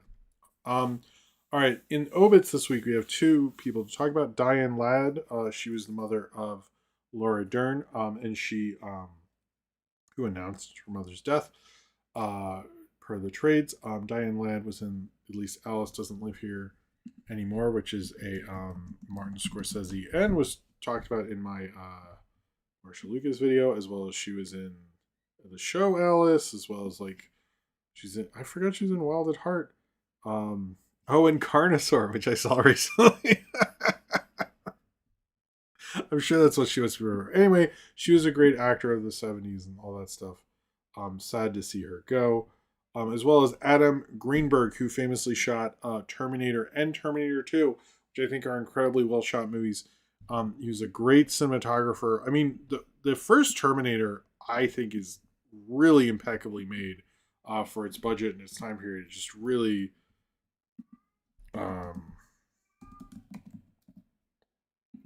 some baseball player came up. Sorry, I wanted to go through some of these. But really, he did a lot of great. Wait, who? Why am I clicking on this? It's like not the right. No, okay, Terminator 2. Oh, he shot snakes on a plane. I didn't know that. The Santa Claus 2. Oh, Rush Hour, Eraser, Sphere. I'm just listing off movies he did. Sister Act. I mean, this guy did some shit here. Big Bird's Birthday. You know, all sorts of stuff. Alienation. Three Men and a Baby. Near Dark. Hey, look. There's some pretty big hits in here. Terminator. Last American Virgin. The big red one. Okay, sorry. I'm just like. Anyway, he's got some hits in him. He really was a great DP. I don't think.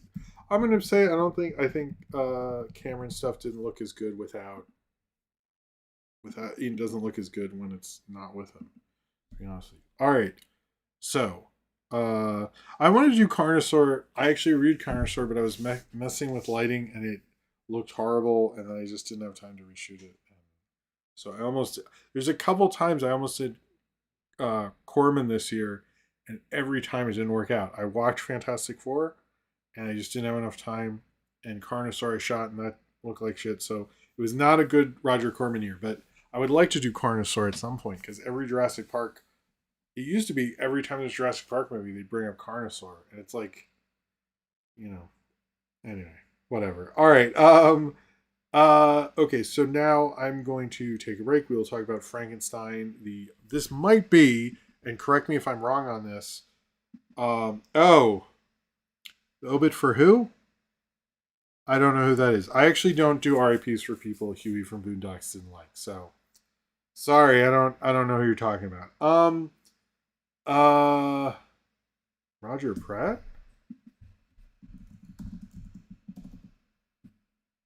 Did he die this week? Oh, he died a long time ago. But he is also really good. I mean, Brazil, come on. Anyway. I'm going to take a break. Then we will talk about Frankenstein from 1910. Yeah, someone tell me, is that older than the Felix the Cat thing? I haven't made a video of it. Is it older than Felix? Hold on, let me look that up actually. Felix the Cat, first cartoon. 1990. Oh yeah, this is the oldest thing I've ever read on here. I'm pretty sure, unless someone can come up with something. That's 1919. So I would like for me to do Fantastic Four too. I actually want to rewatch it. It's just on Disney Plus. There's like no announcement. I noticed everyone's like, it's here. I would like to rewatch it. But all right, I'm going to take a break. Then we'll talk about We'll talk about Frankenstein, not Fantastic Four. And then questions, and that'll be it. And I'm sorry for running late tonight. And thank you all for being here. I will be right back after this.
Okay, welcome back. Welcome back.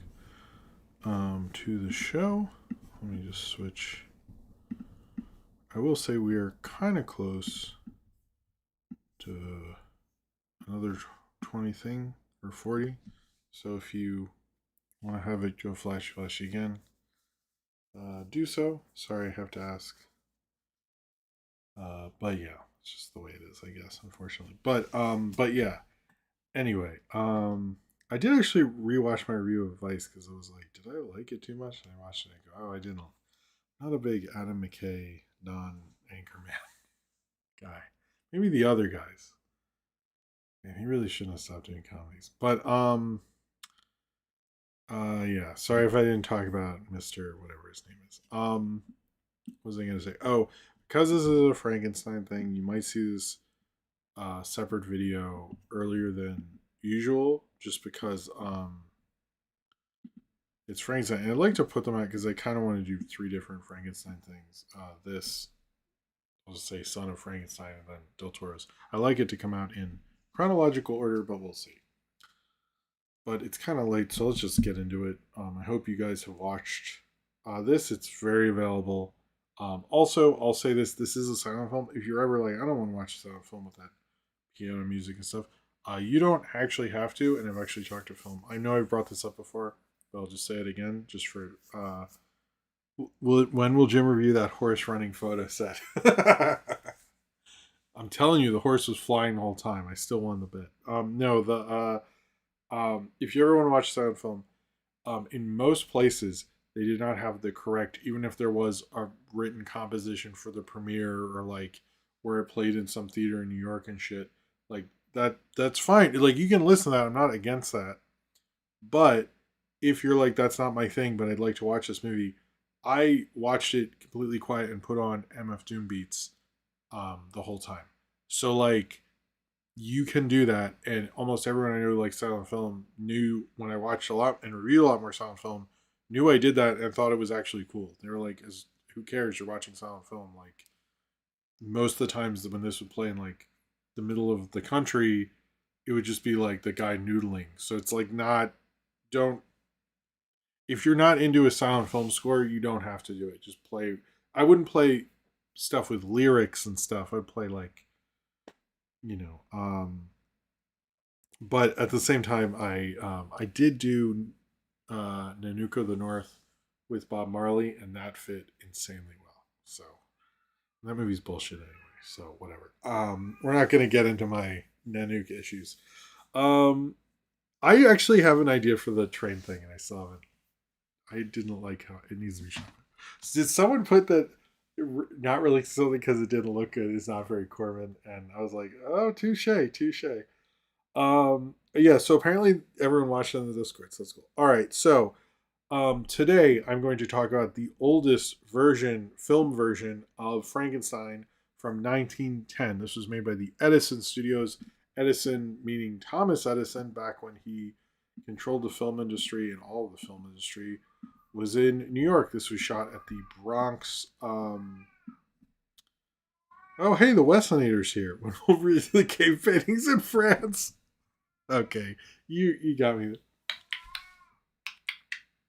Buster. Sometimes that works. No. Okay. This was made from the Edison Studios. It was made in their Bronx studios. They famous, I think more people consider them the New Jersey studios. This was directed by J. Surly Dowley. Dowley. It is what's considered a one reeler, about 12 minutes or so, right? 12 minutes. And it is what they even say in the first title card, a liberal adaptation. um it is not they sort of just make up a bunch of shit. It came out in 1910. I did like the first title card. One of the title cards was Frankenstein Goes to College, which made me think of Frankenstein, that was like an 80s movie. Frankenstein Goes to College was like me do like he was like beer pong good and like smashing things. I'm disappointed that didn't happen. um this is an interesting way to take it, and this obviously film was very different back then. um and this was actually not very popular at all. But what they hold on, I'm gonna take a sip because I need some energy. It was a long night there.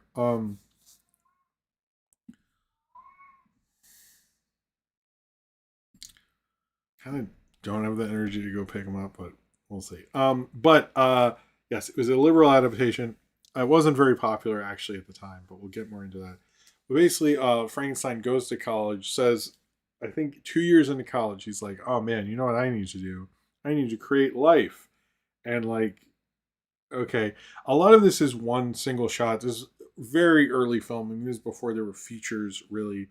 Um, uh, uh, this is very early. William, I was going to bring this up. James Searle Dawley also directed the very first Christmas Carol adaptation on film. Also, but so yeah, this guy 2 years in, he's going to direct. He wants to make life because he's Frankenstein and stuff. So he decides to basically in a stew pot. He puts a bunch of chemicals in there, and the monster shows up. How they did this, they actually do this in a cool way where they basically like melted down this skeleton and burned it down in reverse. And so he comes, they kind of reverse the footage. It looks really actually cool.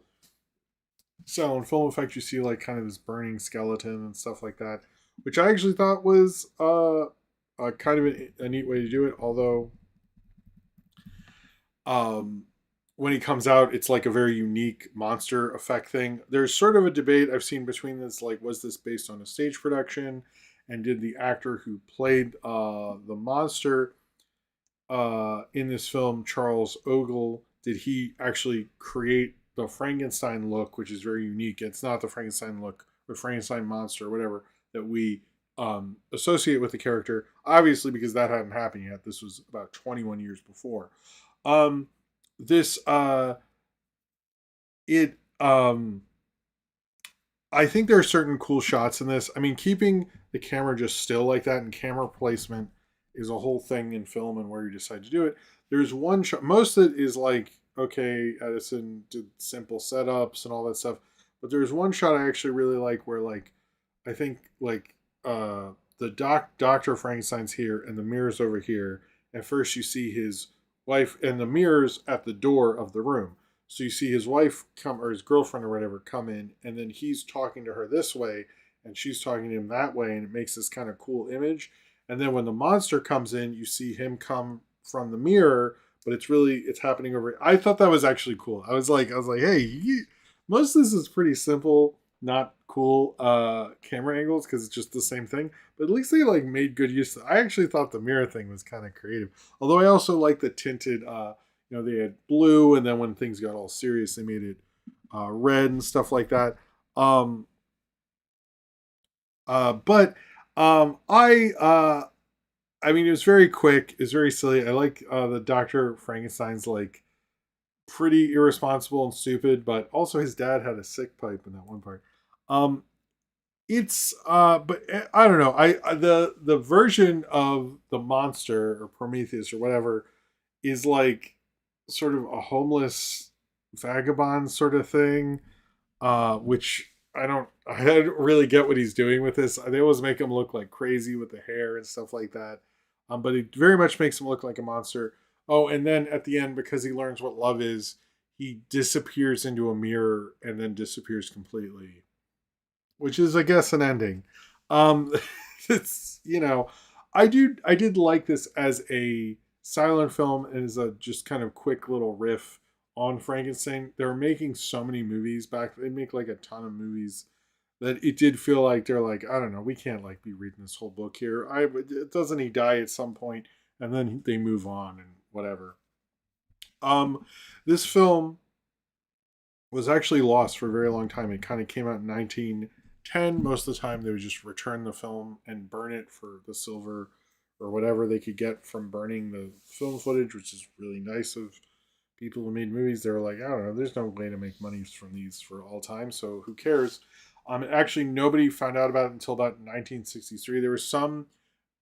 I keep hearing there was some interest around the 31 version, or people would remember it, but I'm like, I don't think they did because it wasn't very popular. There's no.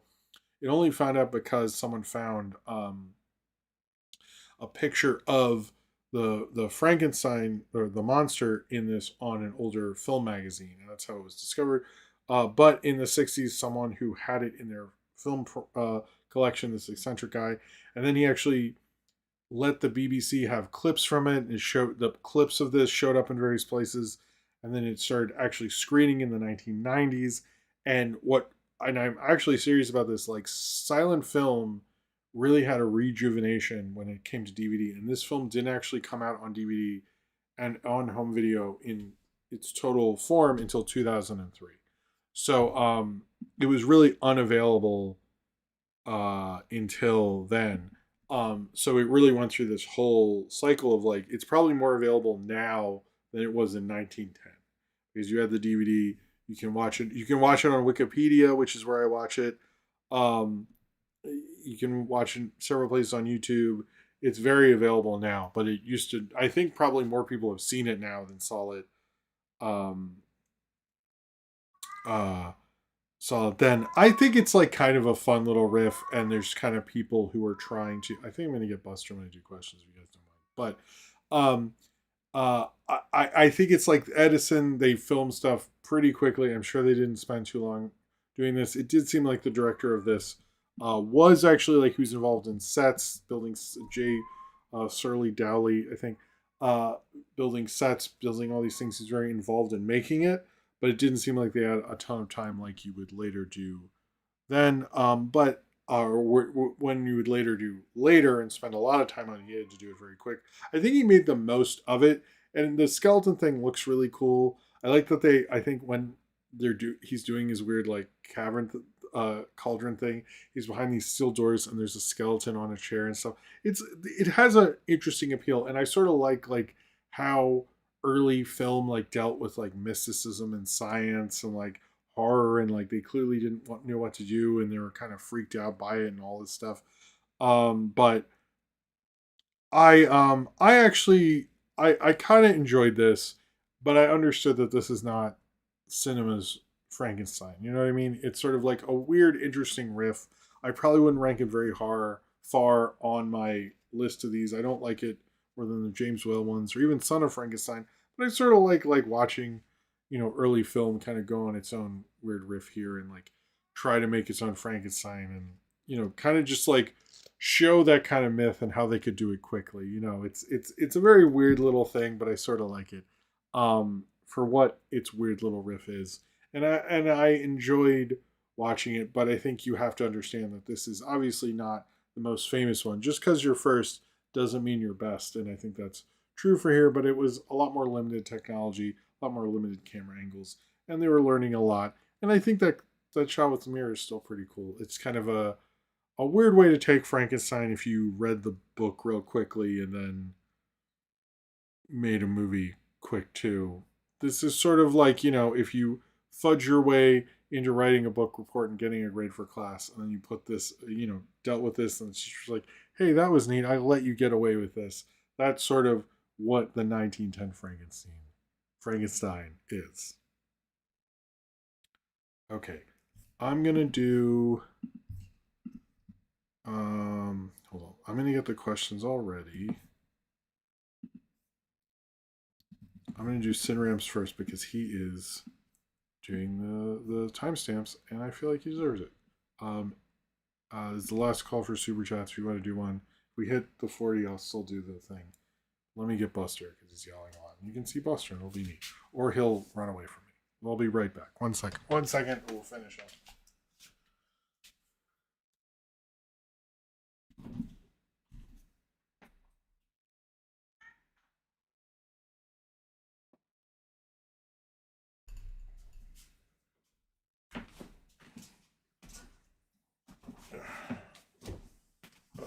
Okay. Okay.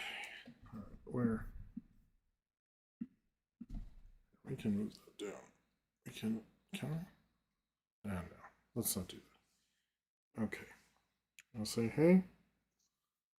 All right. Okay, let's answer. Oh, I should write questions below. I'm sorry about that, guys. Okay, MBLT's question. Remember Max Landis. I'll write questions below. Q.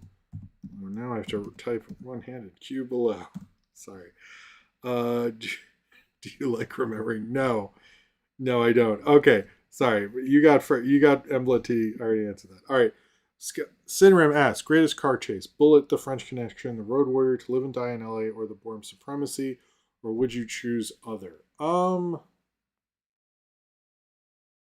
Huh. I might say French Connection. Based on those, I would say Bullet's like very good. I Ronin's not in there. I would put Ronin in there. I would put Vanishing Point. I would put Death Proof. But I'm gonna go with French Connection. Merzal Torres says -0. That's not how math works. Are they dumb? I mean, that is why I thought like prequel, but they maintain the sequel thing. So I'll keep going with that. Jordan Bouchard said, "How into Teenage Mutant Ninja Turtles were you growing up, and how did you like the movie when you first saw it?" I remember liking it. It was a big. Are you okay? Do you want to get down? You're kind of fidgeting. Well, did you want to hang out? No. Okay. All right. All right. You want to get down? You can hang out here. I thought of like if I had a real like set or something, the cats could have their own little perch next to me or something. That'd be neat. Anyway, sorry, Jordan. I was very into it, and I did see it. I don't know about first weekend, but we waited in a line and stuff. Yeah, I was super into it. I mean, it was like a cultural phenomenon to the point that you don't even really know. Okay, Buster. Jesus. Nathaniel Foga asks, favorite show on MTV. I would say Beavis and Butthead. The Max Total Request Live was a big one. Uh, MTV Jams. I like Jams. I didn't really know MTV Raps. You know MTV Raps as well. That was like right before I started watching stuff. Um, Jesus, 120 minutes. I would just say it's probably Beavis and Butthead. I was trying to watch all of Aeon Flux and I sort of like gave up, and I should do that at some point. I should actually review the Head and the Max. Those are kind of two that, and I have the DVDs somewhere. I did, or I don't remember. All right, Zane Powers. Those are the oh hello, the Dub Loon Hunter, the dupe. I don't know what that is. Okay, Zane Powers asks, "Hey, I saw you posted a few days ago and only have one thing to you. How could you betray Bill Clinton like that again?" I don't understand, but sure. Cornbread. I said in my tweet to you, been burnt by going with Cherry as the safe bet the last two times, so I'll pick this instead. And look what it got me. I should stick to Cherry forever now. I usually do pick Cherry or something like that, but you did. Well, cheers to you anyway, Cornbread. You won this energy drink thing. Nathaniel Fogel, what's a potential plot you'd like for Gremlins 3? I wouldn't mind if like the town had changed and become more corporate and the gremlins destroy it all. I think that would be a good one. I heard ones where like the kid becomes the president and the gremlins destroy the White House, which I don't think would work as well as people think it would. So I don't know. Oh, come on. Fucking no, YouTube crashed on me there. Or the okay. Okay, hold on. Okay. Um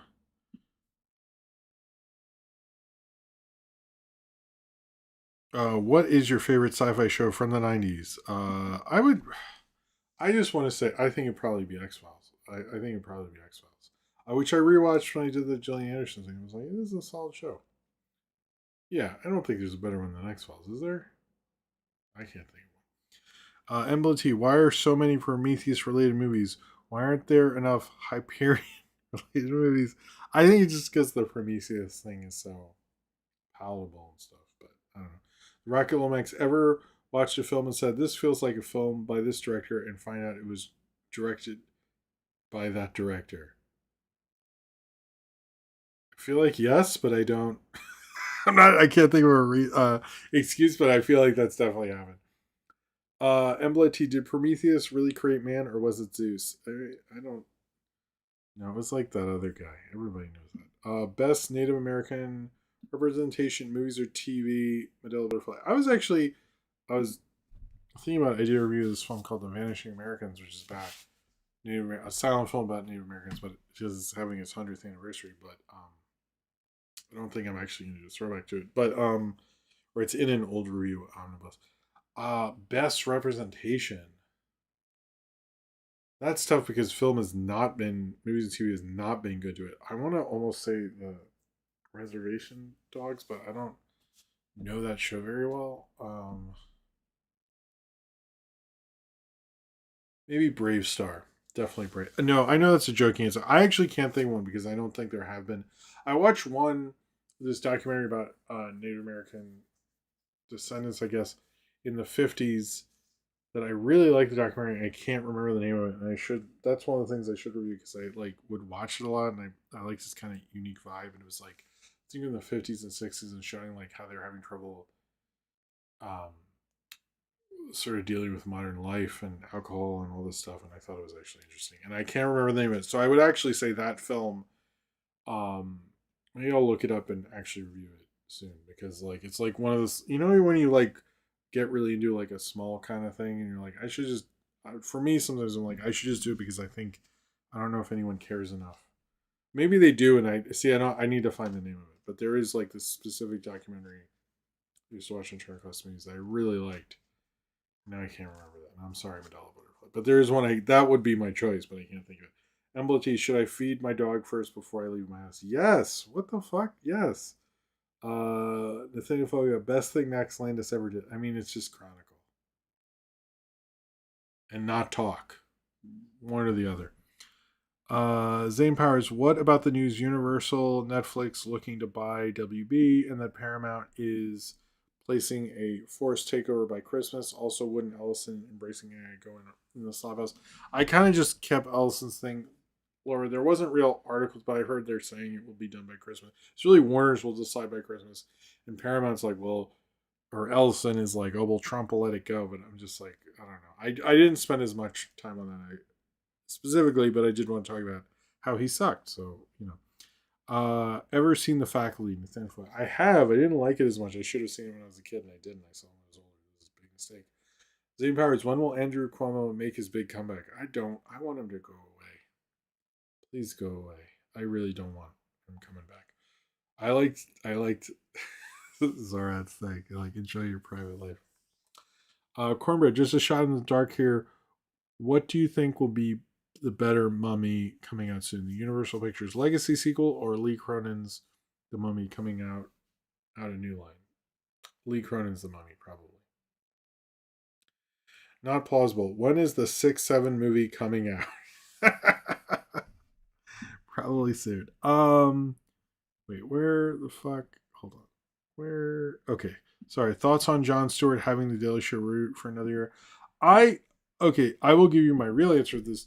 Is like I'm not super into him now and what he does now, but I will say there. I really do think we don't give enough emphasis on comedians and creative people who give chances to younger comedians and younger writers and stuff.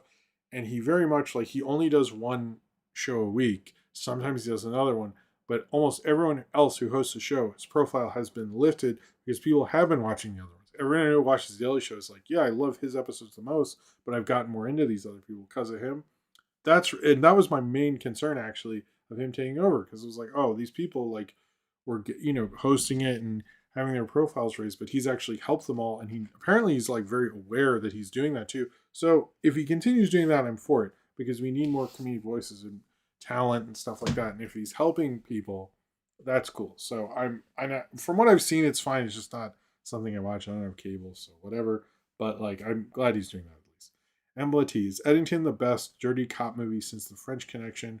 Well, it sounded profane calling it The Facebook Connection. I think that would have been a better name. The best dirty cop movie. I don't know about that. I feel like there was some. I can't think of one since The French Connection, but I feel like there's probably some, but I can't think of one. So yeah, I'm gonna say you're right just because I can't counter, but I feel like there's something in there. Oh, I guess Money Train. Money Train would be in there. Zane Powers. Years ago, I told you about an article that said Miss Piggy should be canceled next if Pepe Le Pew got canceled. Was this prophetic? Yes? Yeah, watching. You have a question for me? What's up? You okay? Love you too. You okay? You want to go to bed? What's going on? Why is she snuggle with mommy? I think she's in there, okay? Okay? No, in the bedroom.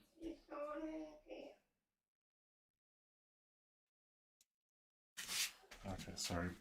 He wakes up a lot. All right. Okay, let's finish this up, guys. Was this prophetic? I guess you sort of knew because Miss Piggy can be very extreme, and especially how she treats her assistants. Embla T, who do you think Bill Burr will play in this social record? Is he forgiven? No, he's not. I don't know. I don't think that's going to be a good movie. So, question: assuming you've seen already, do you agree with the shit talking you did to Andrew Garfield over Frankenstein like 2 years ago? If not, well, I mean, I don't think that worked out because After the Hunt fucking flopped pretty fucking hard. So like, I think that was not a good move in the grand scheme of things. Like that really did not like that at all. I mean, he's not in a Del Toro movie. He's in a Luca Guadagnino movie. That's where was that on the box office? It flopped pretty. I mean, it's not getting nominated or making money. So I don't know. Zane Powers, can you rank all the big studio CEOs from least evil to most evil? I don't know who would be least evil, so I don't think I could. Um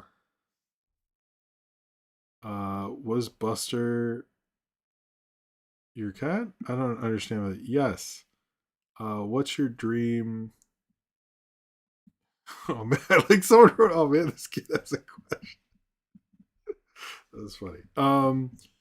What's your dream car, real or fictional? Maybe the car from the movie Alphabet City. I'll say that. Example of an oppressed clone servant species in media. I think just the ones from Star Wars. Sorry, it's late. I can't think of one. Question: the '80s classic, man, classic. The '80s. Doesn't the stupid freaking stranger just remind you of the classic '80s cartoon? Yeah, I noticed they kept bringing up '80s cartoons, and it looks nothing like an '80s cartoon. I was like, cool, cool. Was Buster your cat that liked a Cartoon Network show? Yes, he is. He was that cat. What is the best movie cat?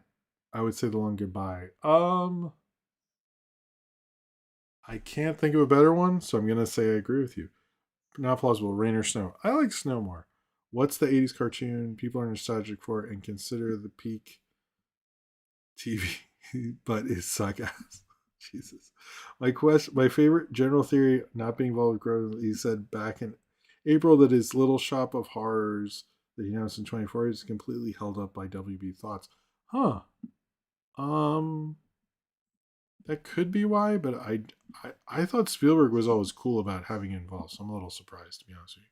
Will the Rambo prequel finally give us AI James Dean? Yes, he's actually going to be the villain. It's going to be the villain. Christian Gutierrez, hello, coming at the end there. Is there any animated series you'd want to introduce to your kids once you reach their preteen age? My pick would be Steven Universe and Doctor Stone. I've been meaning to do Adventure Time, and that's the one I just haven't done it. There's no real. I need to do that one. And regular show. I haven't really done that. So, same powers. If Tilly Norwood is going to be hyped up as a real actor, then can I sue her for hate speech? Yes. Thoughts on the Dirty Harry movies? I kind of like the first one, but I never got into them really, to be honest with you. And is MomoCon worth going? If you have friends, it's amazing. I always look at it as a good convention. I miss it, but I would say if you have enough friends going and there's enough stuff for you to do, in general, that's any convention, to be honest. But I think it is. All right, I think that is it. Let's I want to say thank you to everyone for the super chats tonight. Let's say thank you to Austin, Black Seox, Winko, Medella, Butterfly, Zane Powers. I'm sorry about the numbers thing. Al Vasquez, Sinram, Super Kirby Dude, William Elman, and Super Dusky. Thank you all very much for the super chats tonight. Cheers to all of you. I believe I'll be back next week. I hope there'll be stuff coming up. I'm not sure when the TLC video is coming out, but it will actually come out now, so probably soon, knowing me. Chainsaw Man, I don't know if they'll ever. I feel like that's if maybe when they're a lot older. Anyway, thank you very much for being here. Thank you all for your support. Thank you everyone who's new to the channel and watching tonight. I will see you all next time. I hope you enjoyed me talking about Frankenstein 1910. I hope that was good. I hope you guys have a good weekend, do something cool, and see some cool movies. And I will see you all. What? Okay, anyway. Good night. I'll see you all later. Peace. Have a good night. Bye.